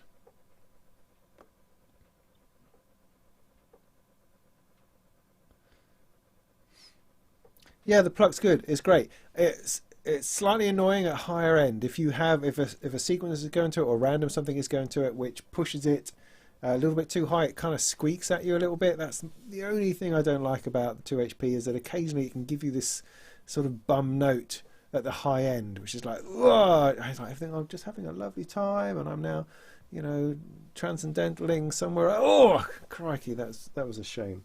So you just have to keep that little bit. Just have to be a bit more conservative with the range, I think. Or maybe it's just my one, I don't know. Cool. Well, I mean, the 4-channel VCF, the Dofa do that. I mean, Dofa have a number of polyphonic modules now, which I've seen used to fantastic effect with the band Stroma.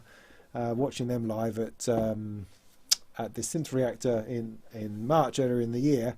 Amazing, just stunning, and I want to get to that point at some point. I'm not there yet, but I want to get that polyphonic oscillator and the polyphonic filter, put those two things together and see how well that runs.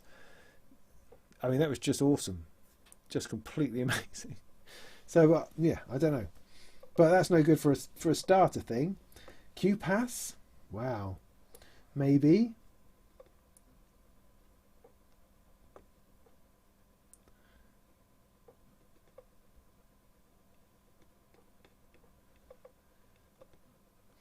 Yeah, it was a shame about Red Dog, Philip. Are you an Edinburgh person, or do you know the guys at Red Dog? Yeah, a surprise. They seem to be going from strength to strength, and then it's weird how that can happen.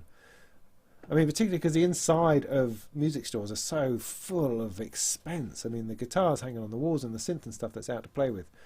Amazing. And the staff. I mean, the amount of money that needs to go through those things in order to make them work is quite extraordinary, I suppose. So yeah. It was a shame. No coast? You're not getting it at all, are you?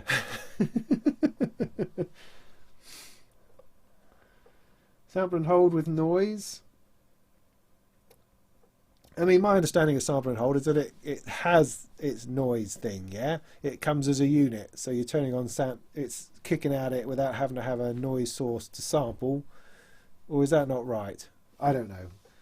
My only experience of sample and noise outside of a normal synthesizer is the disting. and I don't take anything Disting does as the traditional way of doing anything.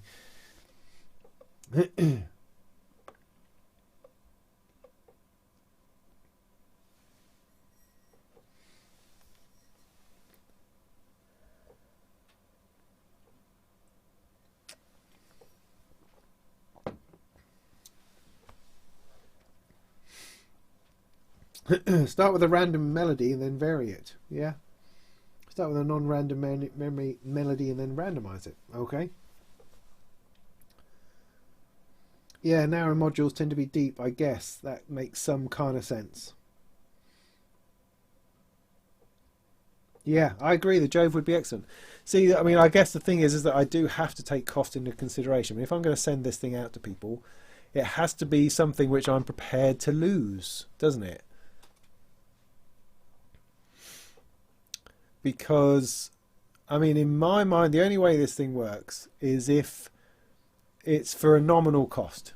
So, for instance, if you were to sign up to Patreon for 50 quid for 1 month, 50 quid would pay for the delivery charge in and out, and would also pay for the whole thing to kind of work. But once you start thinking about the actual cost of the hardware going about the place, I mean, it's going to be £1,000, isn't it? Whichever way you look at it. If it's $250 for the case and you're sticking in, say, 5 modules each, 200 quid each, yeah, you're looking at 1,200 quid, 1,500 quid already. You can't expect people to put down that kind of deposit. At least I don't think so. Otherwise, it makes it really, really kind of elitist, which of course it is because it's modular. But I'm trying to break that barrier, if you see what I mean. If you end up having to take massive deposits from people, then it just gets a bit angsty. You just want to be able to send it out and have it back, and send it out to somebody else and have it back, and trust that that will work. Yeah.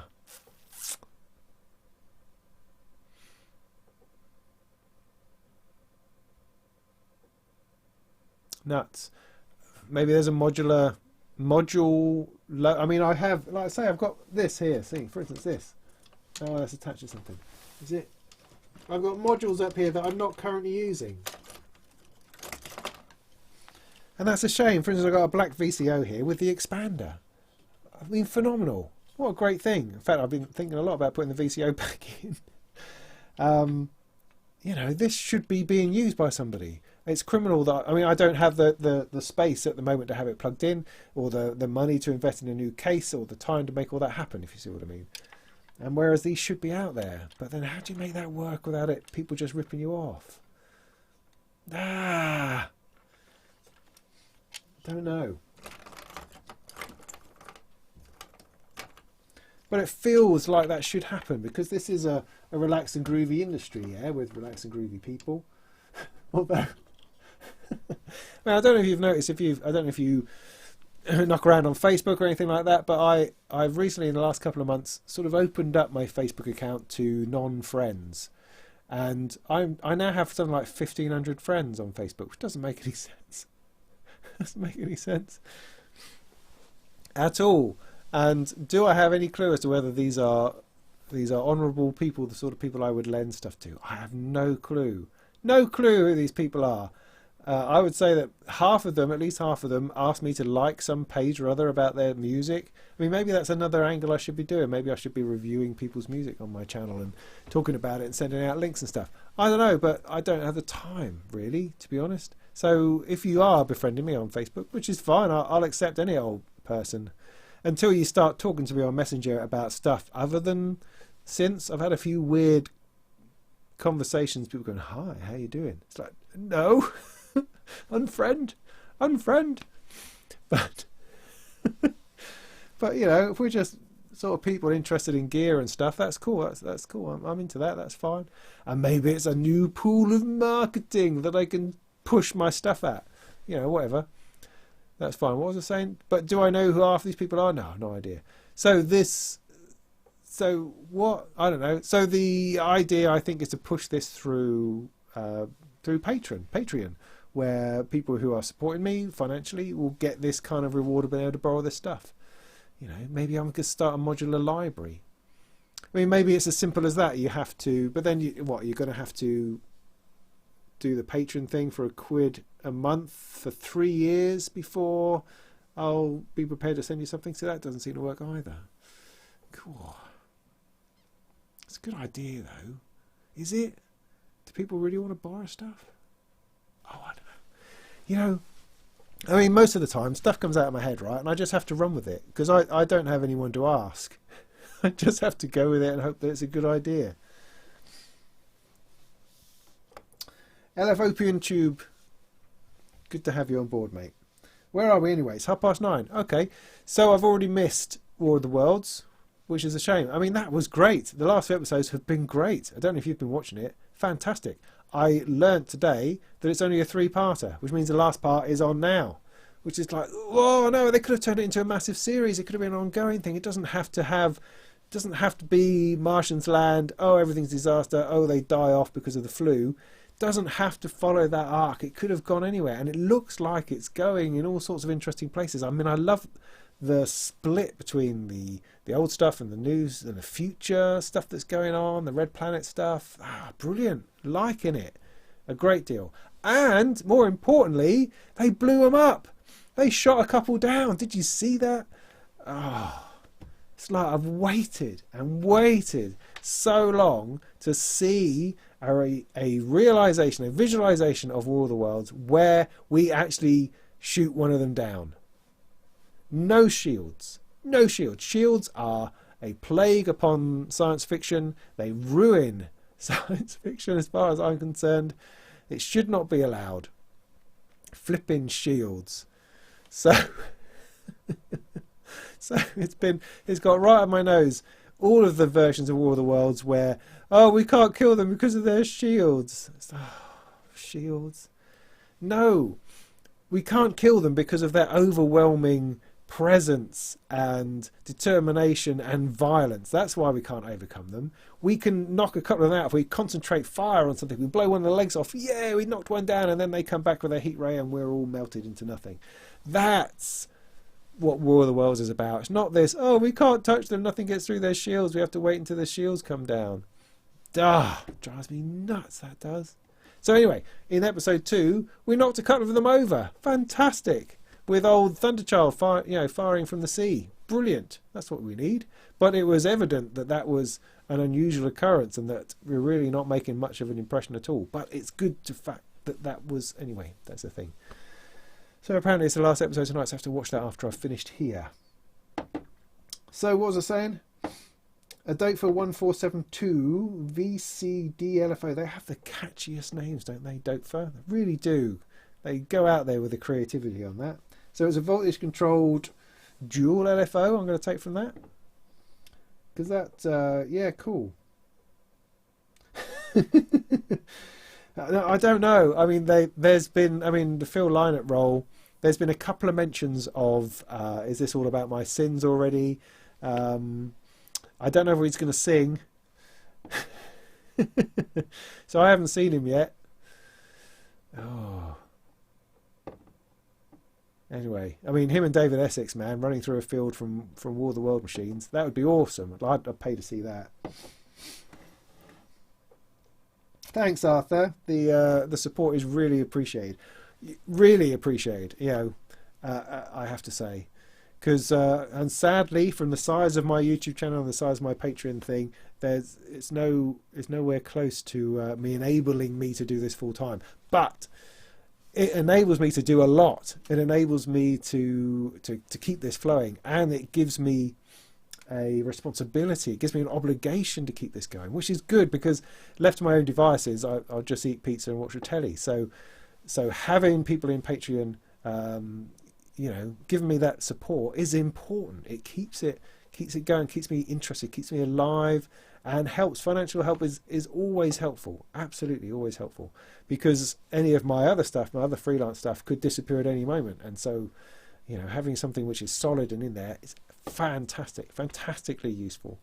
Very, very grateful to everyone who's on Patreon and the people who watch the YouTube videos. And if you feel like it, click on an advert. That might be helpful. Are you allowed to say that? Probably not allowed to say that. Anyway,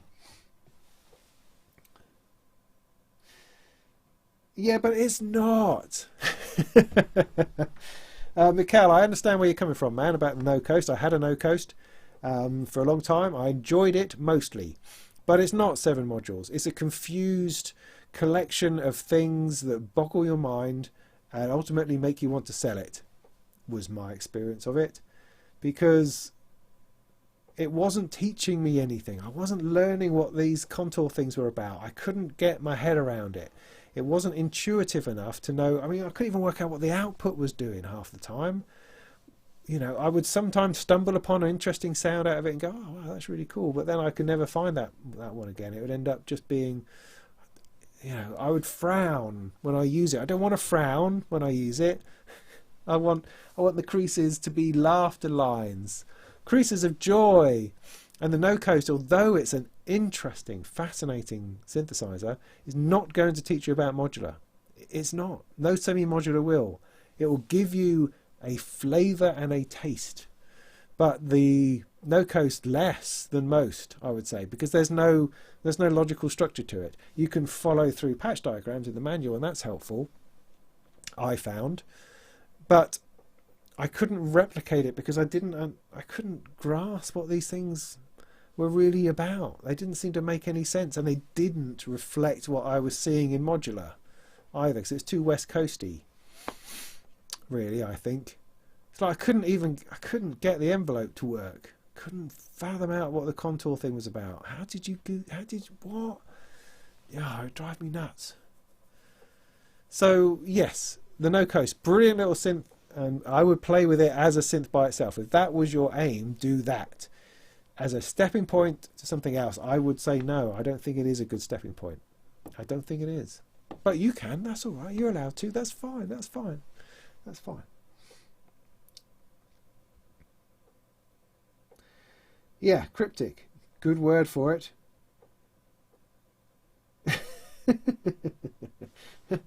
But yeah, they're good. I mean, I'm not saying I didn't enjoy it when I first found it. I saw it at Synthfest, and I played with it on a number of different stands. I thought, this is fantastic, and it did really open my mind to all sorts of things. It's just that I then wasn't able to go with it somehow. I think because I was at the beginning of a journey and wanting to expand, if I was just buying it as a synth to use by itself, that I think I would have got a lot more out of it. But because I was trying to use it as a stepping stone, I found it I couldn't blend it into everything else I was doing. So yeah, I don't have a bad word really to say about the no coast. It's just in this context, in that usage. Oh well, you know. Anyway.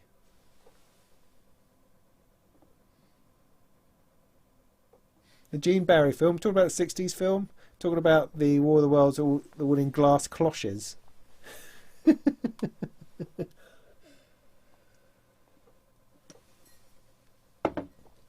Flipping shields. Anyway. No. See, that would have been horrible. Had the Fly had a shield, then we would have been here going, oh, this is all useless. It's all useless. Not going to work. You should have seen the size of that thing. It's the size of my thumb. Anyway. You've picked up, somebody's just said they picked up an RD8. Great, what do you think? What are you thinking? How are you liking it? Have you gone through my getting started guide, because I couldn't make sound come out of it for ages kind of guide? I like it. I've been playing with the RD8 and the Uno drum recently, because IK Multimedia sent me one, which is very nice of them. And they are very different experiences. I very much like the style of buttons on the RD8, well, you know, because it's a bit like the 808, I suppose. I like the vintage feel. I like the size and weight of it, those sorts of things. And I'm a sucker for a filter. So, excuse me, all those sort of things really work for me. Whereas there's elements on the Uno drum which make it very, very fast, very quick to use. Whereas on the RD8, you are stuck in a little bit of a menu system. Have I got the right button selected in order to make the other things happen? That can be a bit of a drag sometimes, but immensely good fun. Good fun drum machines. I'd forgotten how much good fun they are.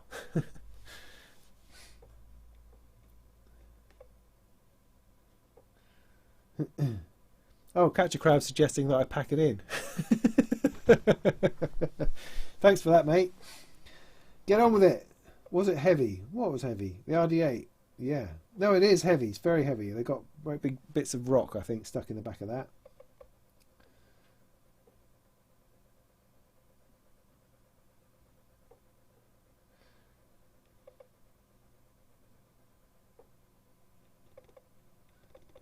Good, right.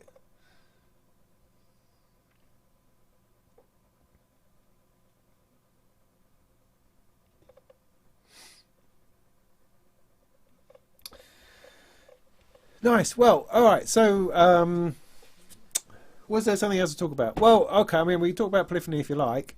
I mean, I had a bit of an argument with somebody in the comments about polyphony and paraphony. So, do I want to have another go at it? I don't know that I do really. I mean, it's interesting. I mean, purely, I mean, sociologically interesting. I mean, I'm from a religious background. I have in my time enjoyed many great debates as a progressively religious person, having debates with fundamental or something religious type people, and it gets like that, these sorts of debates, and it's fascinating because people really believe their own truths. Do you know what I mean? It's like, this is how things are, this is how always things are, and that's how it works, and I will not, it's not that I won't be moved on it, is that I'm going to tell you that you should not be moved either, and what you're speaking is heresy, and let me show you all of the errors of your ways. And I find that attitude very interesting. So I mean, I'm pretty sure in the comments that the guy who was arguing with me, to call it that, I think he's thoroughly convinced of his truth, and I think he's quite convinced that he's convinced me of that, or told me off at least. I certainly feel told off, so that's nice. But no, I mean, there's so many holes in what he was saying that you could drive a polyphonic bus through it. Look, ultimately, it comes down. What does it come down to? I don't know. It doesn't matter. This is the thing. What matters is that we use language to describe something to each other, so that no one's misunderstanding anything. Because a lot of the outcry was, and it's all right. That's completely reasonable outcry when Behringer says, "Here's a polyphonic synthesizer, the Poly D," for people to go, well, I don't think that's quite right. You can't call it a polysynth because, like, the memory moog's a polysynth, and it's not like that. The chord prophecy is a polysynth. It's not like that. The summit's a polysynth. It's not like that. Is it? And you say, well, no, it's not like that. But it does have polyphony. So how do you reconcile that? And my friend who I was chatting to in the comments, his belief was that no, it's not a polyphonic synthesizer. It's a monophonic synthesizer. Oh, right. So what about these notes? About these notes that I'm playing then? Oh, no, that's a monophonic synthesizer being expressed paraphonically through the system. Oh, right. It's not poly then. look, I'm playing 4 notes. It's not poly. No, it's monophonic. Right. See, it's a bit like the Matrix, where we don't have the language required to accurately describe your world, as what's his face said. I don't know. It's not important. The reason why it's not important is because no one ever buys, at least, I mean, correct me if I'm wrong, but no one buys a synth when you say, here's a new polysynth. Great, buy. I'll buy it. I've got it. Great. I've got a new polysynth. Oh, it's not quite what I thought. I don't think people do that. I think generally speaking, someone says, it's a new polysynth. Oh, really? Wow. What does it do? Well, it does this thing where you can play multiple notes through the same filter and envelope. Oh, so you mean it's sort of articulated paraphonically? Yeah, that's what I mean. Okay, that's interesting, because that affects the way that it sounds. And so it's different from a polyphonic synthesizer where each individual note is articulated individually. Yes, it does. That's right. That conversation occurs every time. And so both parties, regardless if they understand it as a monosynth or a polysynth, would understand what's working there and how that would sound. So this idea that excuse me, this idea that Behringer are misleading people. Yeah, are they? I mean, they're not being untruthful. They're just perhaps not explaining it as upfrontly as perhaps they could. But as soon as anybody asks a question about it, all of that stuff is revealed. So they're not hiding anything or being secretive about it. They're just, I think, they saw what this was. They saw what they could call it. They thought, we can call it that because that is actually what's happening. And they compared themselves to things like the matriarch and the Korg monopoly or whatever, and thought, yeah, it's a polyphonic synthesizer because it is. Because it plays more than one note. That's okay, so we can go with that. What they haven't called it, which I thought was quite interesting, is a polysynth.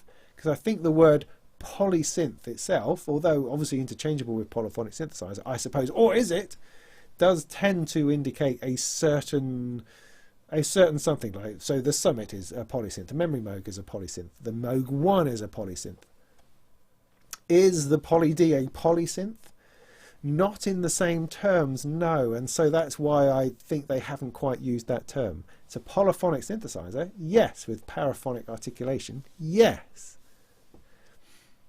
But the word polysynth has become loaded up with certain assumptions and bits and pieces that makes it perhaps a less inaccurate term. So all I'm trying to say is that that these things don't really matter, and that I don't want people to get upset about it, and you know, there comes a point where arguing about it is no longer enjoyable because you're just making statements at me that you believe are facts and can't see how those are, you know, movable objects really, and it, you know, and you're just going to end up personal abuse, which doesn't really work because you're not getting it, and I'm not getting it. Do you see what I mean? Anyway, so ultimately, just to understand where my faith is in regards of note playing, is that for me, anything which plays more than one note is polyphonic. It just is, because that's the playing of notes, I think. I mean, you could be argued that everything is polyphonic because everything has a polyphony, which it does. It's just that some of them have a polyphony of one, I suppose, but that's not helpful because that doesn't help describe anything. And so we use terms like monosynth, duophonic, things like that are helpful because they instantly describe something which otherwise would take more words to describe. That's great. Using paraphonic, that sort of can, but it also doesn't always work. And so that's why I don't really want to use, I don't want to start calling synthesizers paraphonic synthesizers. This is a 4-voice paraphonic synthesizer, because Moog described the matriarch as that, and that's not quite right. I mean, it's okay, it tells us everything about it, I suppose, and it opens up that language, and that's okay. It's just, it's not quite the right use of the word paraphonic, and actually it's labelled in their specs under polyphony. It says polyphony 4-voice paraphonic. You see, and that's a better description, because it is polyphonic, but it's paraphonic articulation. Oh. Yeah, so what did everybody else think with that? Andrew, you agree with me? Good man. Yeah, can I play chords on it? Yes, you can. Yeah, but then everyone's talking about, yeah, but you could set oscillators to be different intervals, and then is that polyphonic? Is that polyphonic? Is that? No, of course it's not, because you've just set the oscillators to different. I mean, we're not stupid. The other thing that annoyed me about the argument a little bit is that, you know, these logical leaps are so ridiculous. Because no, that's obviously not that. Because, you know, if you're saying that's a polysynth, then this and this is a polysynth. All right, maybe, I suppose. And then all monosynths are polysynths. Well, no, because that's not helpful, is it? You know, you pick an attribute and describe it by it, and that's helpful. It's not helpful to call everything the same word. When has that ever been helpful? I mean, you can do, but it's not helpful. You know, you could call it all electronics. You could call them all synthesizers, but that doesn't describe anything about them. So why don't we use more descriptive terms like polyphony, like monophonic, like duophonic? We can use paraphonic in there to describe how it's articulated, or individual or full polyphony, like what a piano has. So yeah.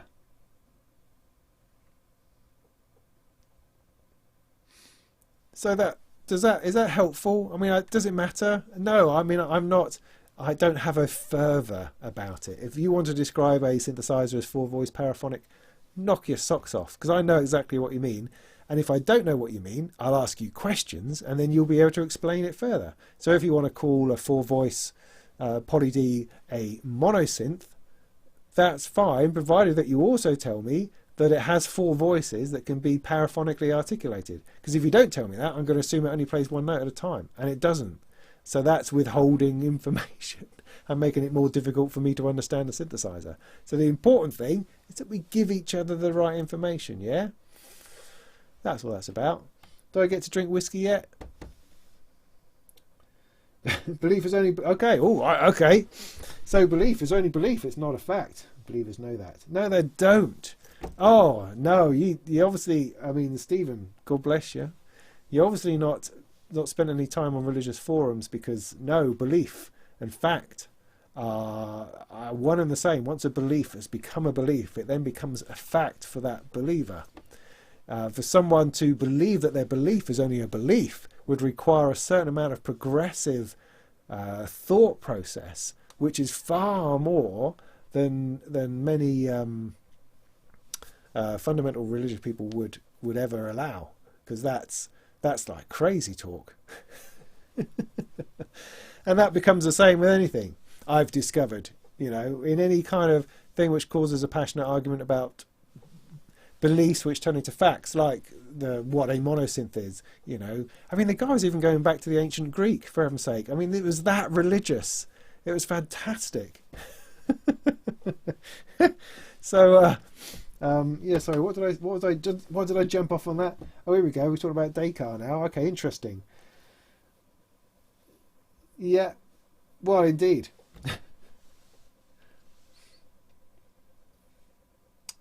Yeah, interesting. I mean, in looking in this a bit deeper, as I've had to in order to sort of convince myself that my own arguments aren't just stupid, you know, most polysynths, even properly fully articulated polysynths, you're only ever controlling one filter. I know you're controlling all the filters, but you know, if you have an 8-voice polysynth, you tend to have one filter cutoff knob, and you're changing that for all the voices.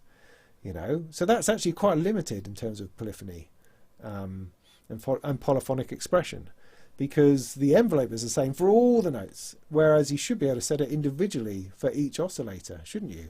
But then you don't know which oscillator you're going to be playing with which note. Interesting. So it gets complicated really quickly, and there are other areas that and other avenues you could go down in order to describe polyphony in greater detail.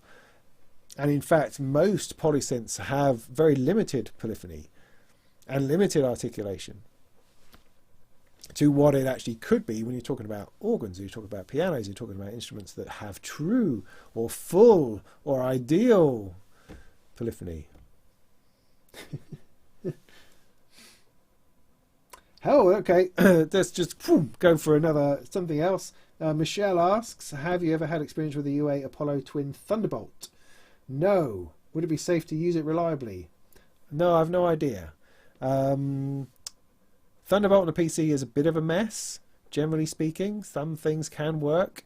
You need to check with the manufacturer, though, because if they say it will work, then it can work, provided that the Thunderbolt you have on your system is any good. How do you know if it's any good? You won't know until you plug something in and see if it can work. So Thunderbolt PCs, it's a thing. I mean, if you build yourself an audio PC and you use a proper Thunderbolt card in a proper motherboard that supports that card and interpretation and protocol of the Thunderbolt thing, then you have every chance of it working, provided you can work out how to make the BIOS operate correctly to give you the right resources to open up the Thunderbolt port to allow the throughput of that data exchange and protocol. Thunderbolt on PCs is tricky. It may get better. I mean, Intel keep promising to stick it inside the CPU, and maybe that will happen. I've got Thunderbolt on this laptop over here that I'm testing, and I'm interested to see whether that's going to make my Claret work or not.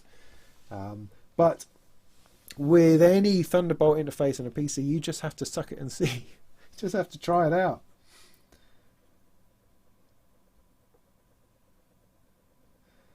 Please try to make harsh noise, no input feedback music. All right. I'll have that for you tomorrow.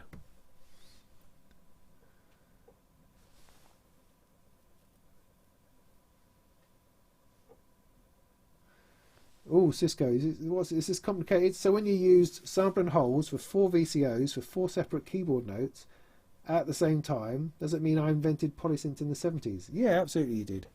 Absolutely. Yeah, why not?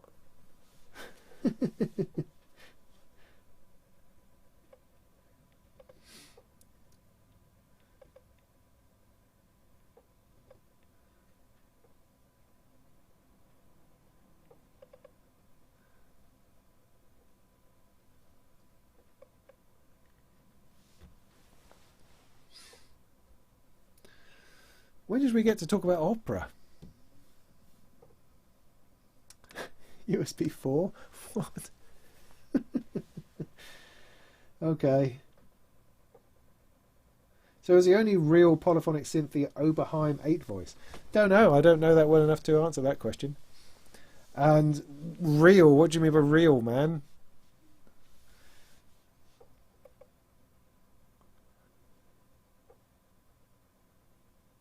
Oh yeah, okay, USB 4, Thunderbolt. Yeah, okay, possibly. When are we ever going to see that? Who knows? I don't know. When are we ever going to see these things?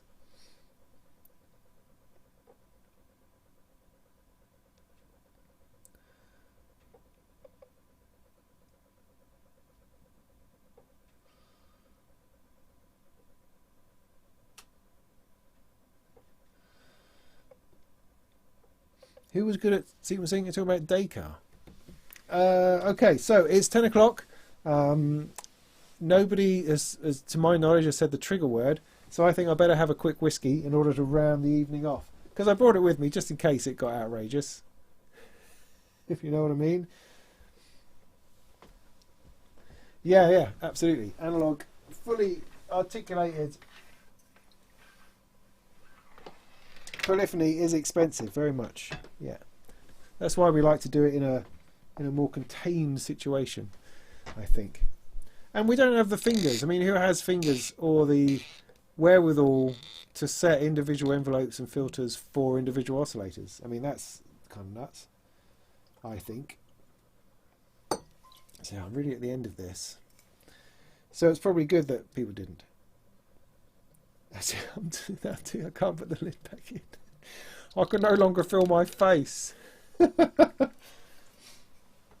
So, all right, so it's 10 o'clock. So, shall we talk about what's coming up or where we are? Oh, Descartes' Dream, somebody asked about that. Yeah, okay.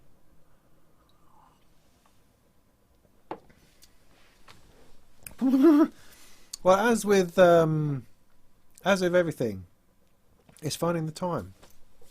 Simply finding the time. I had hoped once I'd started, then the time would reveal itself because I would have the space. And I'm now caught in this kind of, in this loop where I don't have the room to put things, so the things end up on the workbench where I'm trying to do the Descartes' Dream, and so that's not then set up for me to do stuff, and so I need to build something in order to put everything in so it's out of the way. So maybe I just need to order the 2 rows of Behringer, but then it's Black Friday and I think I just don't want to get tied up in all of that delivery nonsense. I might as well wait a little bit. So maybe what I need to do, so maybe I need to order my 2 rows of Behringer of that, get all my Eurorack out of the way and off this bench over here. I've still got my Tesseract mixer, which is not been quite right, sadly.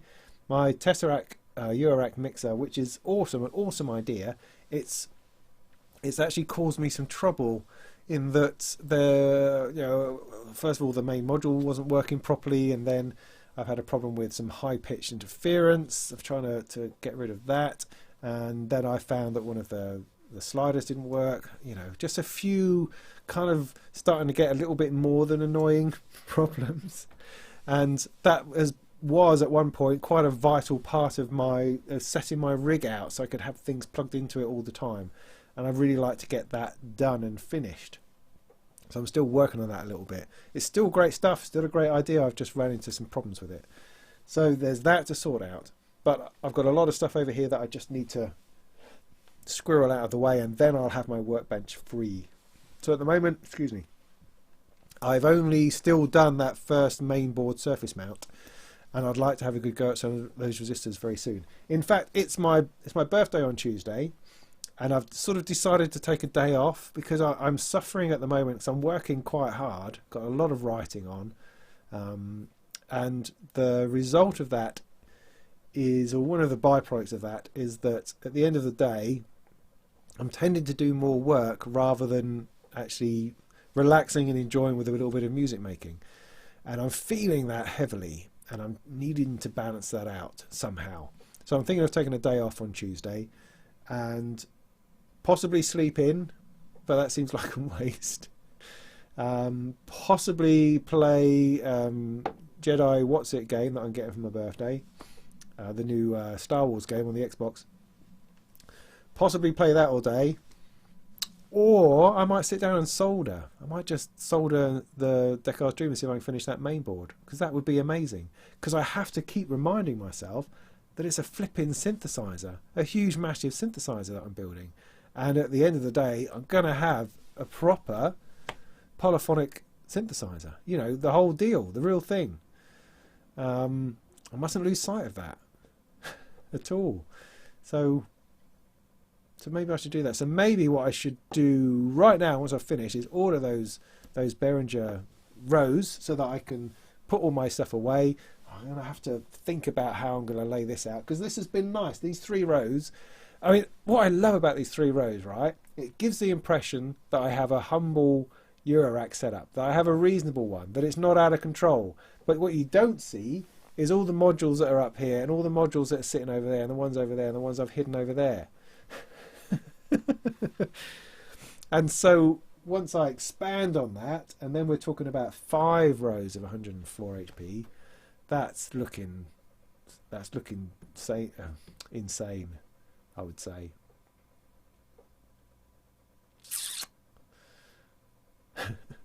But if that's what enables me to keep this going, I don't know, keep at it. So yeah, got to find more time to relax into the music making. That's vital. It's hard, man. It's really hard finding that balance.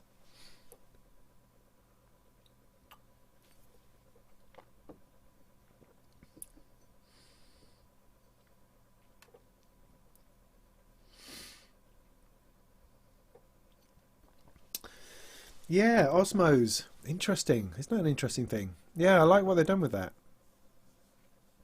Is it going to feel like a keyboard though? I don't know. Oh, I don't know. I mean, MPE is one of those things that I'm quite cynical about, I think. I mean, I've got a little C-board, What's It, and that's what I'm going to stick in front of my Cre8audio Dream, hopefully, if I can get that all working. That's going to be quite interesting, potentially. The doubt I have as to how much of that I'm actually going to use. How much of MPE do I actually use? Do I need? Do I need more than no on-off, really, and perhaps a little bit of velocity? I don't know. But then I don't have a polysynth, and I'm not sort of set up in that situation where I'm trying to write extraordinarily expressive things for things. I don't know. But yeah, no, it looks like a good controller, absolutely, yeah. Thanks, Steve.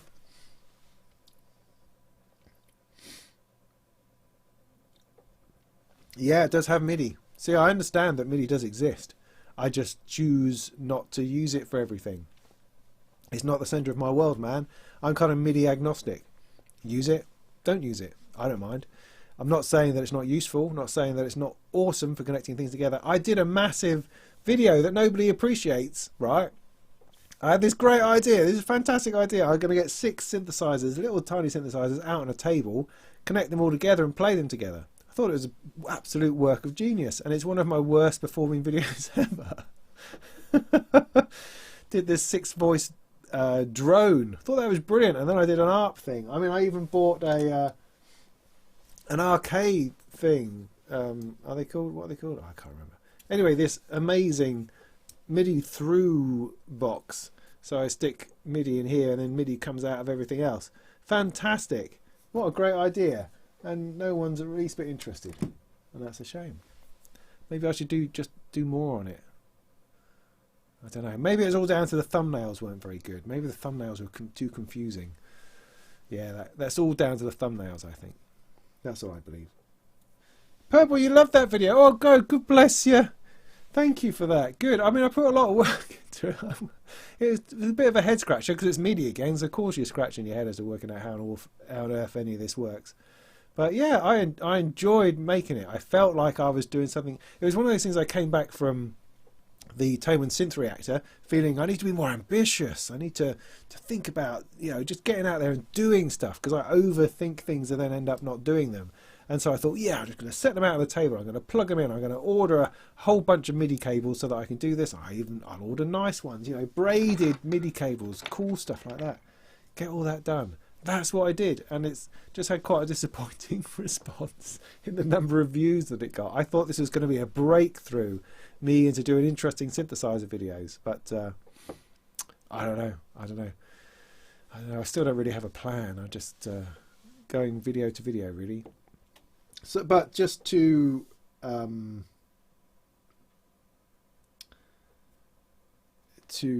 go back to things coming up, I suppose. So I have a couple of things to get out of the way. Also, I mean, you know, I've kind of painted myself into a corner rather with the Surface Pro 7 stuff. I need to do it because it's interesting. People are waiting to hear, and I have you know, patrons who support me in order to hear about Surface stuff that's going on. So I need to get that stuff done. I also need to finish off the audio PC stuff because, again, it's a great idea for a series of videos. It's not the most interesting thing for me to do, but it's really useful information that I felt I wanted to get out there. I felt a real burden about it, and that's good. But I've now got thousands of people out there who have bought their stuff, put their computer together, and then don't know how to install Windows. So I need to do those next two videos, and I was hoping to do those tomorrow with a bit of luck, or at least one of them. So I need to get those out of the way. That I feel that those three things are kind of holding everything else up. Other creative things. I mean, I'd like to do videos on the Lifeforms thing here, videos on the Bloom, videos on the Compass, do videos on the Erica Synth stereo delay, which is no longer it. Where's it gone? Where was that gone? See, I keep losing things. I'd like to do more on the VCMC. Lots and lots of stuff, man. Like to just plug some stuff together and make some more music. There's no end to it.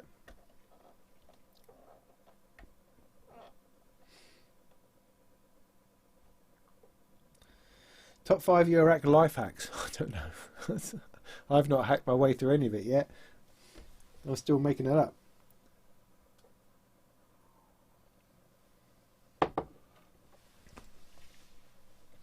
Thomas, it was called 6 Synth ARP, I think it was called. It's just in my channel. If you go through my list of videos, you'll find it. And it's got the word 6 Synth ARP, I think, written in big letters in the middle. But with the image behind it, doesn't really make it clear as to what you're really looking at. I think that was the problem. But I mean, it's a very simple thing. MIDI goes in from one thing, was creating the ARP, I think, the MS-101, and it went out to everything else. It's great. Yeah, that's MIDI working well. I like that, because I didn't have to mess about with the computer. Yeah, any more new and exciting tweets for the Surface? See, I told you, there's people waiting to hear. No, not yet. It's sitting there. It's right there. It's right there. Waiting for me to do stuff with it. I just haven't managed to yet. And I am absolutely planning to. Because I don't know yet how well the processor's behaved. One of the biggest problems I have actually with it is that it won't run the ITU, what's it called? It won't run the Intel test software. It specifically doesn't run it. It doesn't run it on purpose. Microsoft and Intel have got together and say, we're not going to make that work on your system. And because they don't want people undervolting their processor, which is something you can do in that software, the tuning software from Intel. But I'm not interested in that. What I like about the Intel tuning software is the graphs. I love the graphs. The fact that it paints these lines about what the processor is doing and the temperatures and the speeds and stuff. That was enormously helpful in previous services in trying to to monitor what was going on once you start loading up the processor. Because I cannot find any piece of test software like that. There's plenty that give you numbers, plenty of numbers, but the traces on that, you know, graph, you could have it running quite slowly, so you saw exactly what happened. You saw when the clock speed plummeted and the temperature hit a point that plummeted. You know, those things, brilliant information. It's difficult to read that when it's just a bunch of numbers flashing up all the time. You want something that you can see the change, see that happening. And I've not found any piece of software which does that anywhere near as well. So if you know, anybody out there knows of a piece of monitoring software that doesn't cane the computer in the first place, but just displays a nice graph of CPU speed, of temperature, I mean, that's really it. CPU usage maybe, but you know, I know how much you're using because you know, you're using it up, and that depends on, anyway. So you know, temperature and speed, turbo speed, that kind of thing would be very useful. And then I can use something like throttle stop to stop things doing things if I want to do that, but I don't necessarily want to do that because also I'm a fan of tweaking stuff within Windows rather than having to use a third-party piece of software, because that can change or not work or won't run at startup, and those are unnecessary annoyances that you don't really want to have a third-party piece of software doing these things. You just want to be able to adjust the power profiles and the normal things within Windows in order to achieve what you're trying to do. So that's the plan. So yeah, so I'm actively looking for a piece of software which is going to help me do that, and I will be getting onto it. Definitely, I suspect.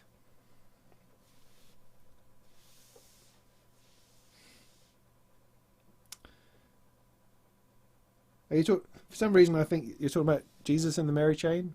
No, you can't be. No, I haven't seen Mary. No, not since the last time.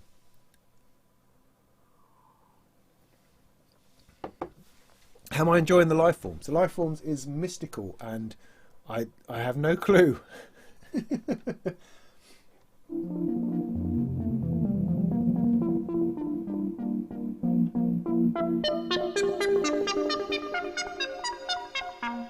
I'm quite enjoying just this little thing I've put together right now.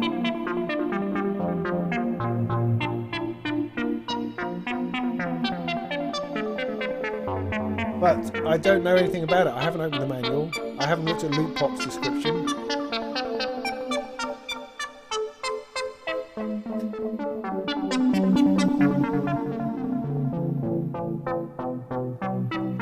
But it's very interesting. Very interesting. I like it a lot. Because I was thinking again about my cases and bits and pieces, and I've got this little red travel case I'd like to put some in, and I'm trying to think, do I want, you know, utility stuff to go in there, or do I need my best stuff to go in there? And what's my best stuff? Oh, Eurorack is fascinating. You know, I mean, I wish someone would, if someone could take care of all my bills and stuff and just let me play with Eurorack and then relate that back to the world in general, I think that would be fascinating. I'd be fascinating and awesome at that. I'd like to do that all, just, you know, I'd like to do that for the rest of my life. Would that be all right? Why can't we make that happen? Anyway, come on. It's 10:20 now. Time's getting on. I've had my glass of whiskey almost. My lips have gone numb. Yeah, I mean, Highway Monitor, it does work. It just doesn't have any decent graphs. I mean, it has the information, but you have to sort of look at it. Whereas what I'm doing is I'm loading up the processor within my door. So I'm loading up plugins and bits and pieces, and then the computer then caves in as it hits a certain point, and I want to then switch back to the other software and go, oh, okay, I can see where that happened and what happened when that happened. Whereas if it's just churning numbers, you don't get that. You can't look at those numbers while you're doing something else at the same time, if you see what I mean. Hey Simon, cool. Oh, thanks. You're very welcome.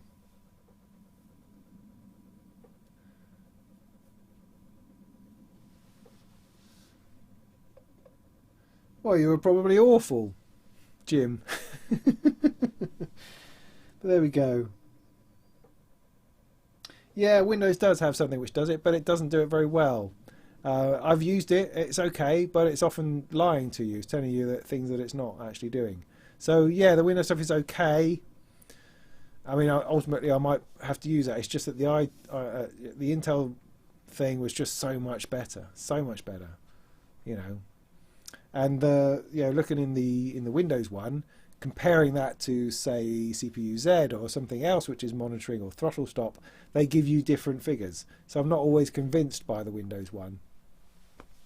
That's why I'm looking for a third party, I guess.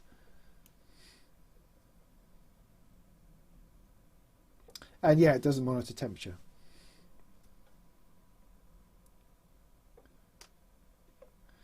Cheers, Dag. Thanks for stopping by. Cool. Yeah, this is going on too long, so you know, don't feel bad about going anywhere.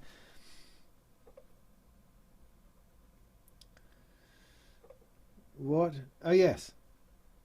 I'm also terrible at reading manuals, but I do. People think I don't, or I often say that I don't, but I do get down to it because, you know, I'm a professional reviewer, and as a professional reviewer, I have to go through the manuals. I have to know what it is that I'm talking about and find the answers to things. So yeah, no, I do read manuals ultimately, particularly when I'm doing something I'm getting paid to do.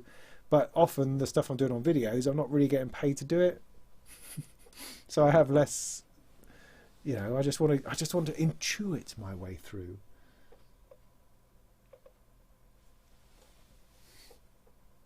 MMRC? What, you mean Internet Relay Chat? Anyway.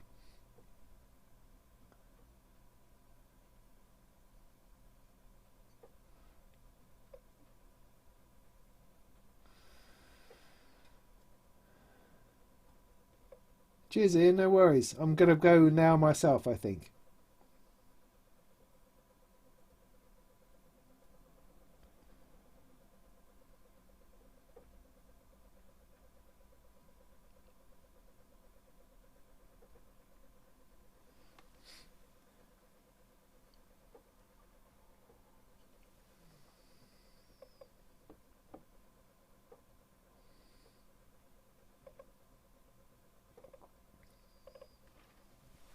Yeah, so I better call this to an end because I'd quite like to go back and watch All the Worlds, which is more important than you lot. Anyway, so that's good. Thank you. I feel like I've talked a lot. I don't feel that I've necessarily interacted as well with you people as I perhaps could have done or should have done.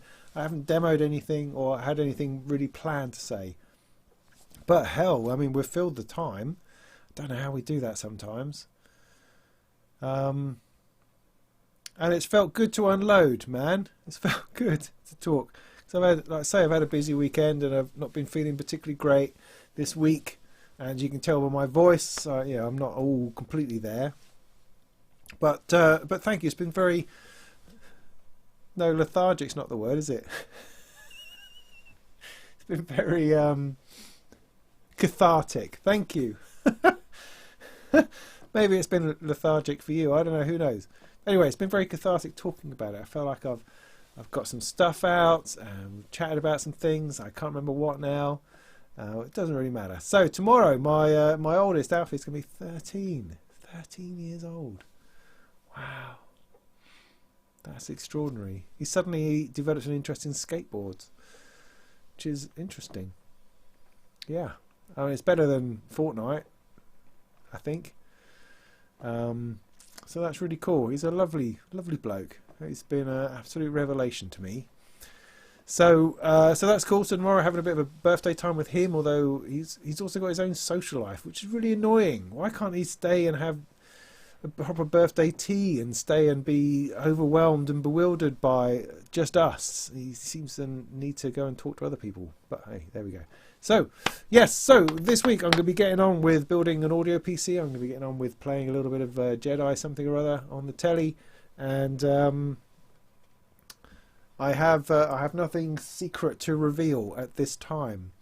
Tried to do some Deckard's Dream on Tuesday, if I can think about it long enough. And maybe I'll get hold of one of these nifty cases and we'll make this loaner thing happen. Don't know. Maybe. Either way, I need to sort out all these modules that are everywhere. So maybe next time we have a video, I'll have masses of the stuff. and everyone will go, cool, wow, he's got thousands of pounds worth of stuff. Yeah, maybe I have. Maybe we have. Ha ha ha. So, cool. So, thanks for turning up. Thanks for joining me this evening. I'm going to spend a couple of minutes finishing my whiskey and just fiddling with the Lifeforms thing and Bloom over here, that I could potentially bring that in. And that might be helpful. No, that's not the right... Out there. Maybe that looks nicer. So thanks very much. This has been Molten Music Technology, and good night. Please feel free to drift off. I'm going to play some stuff over here, and I'll see you again soon. Thanks so much for joining me. It's really appreciated. Every time.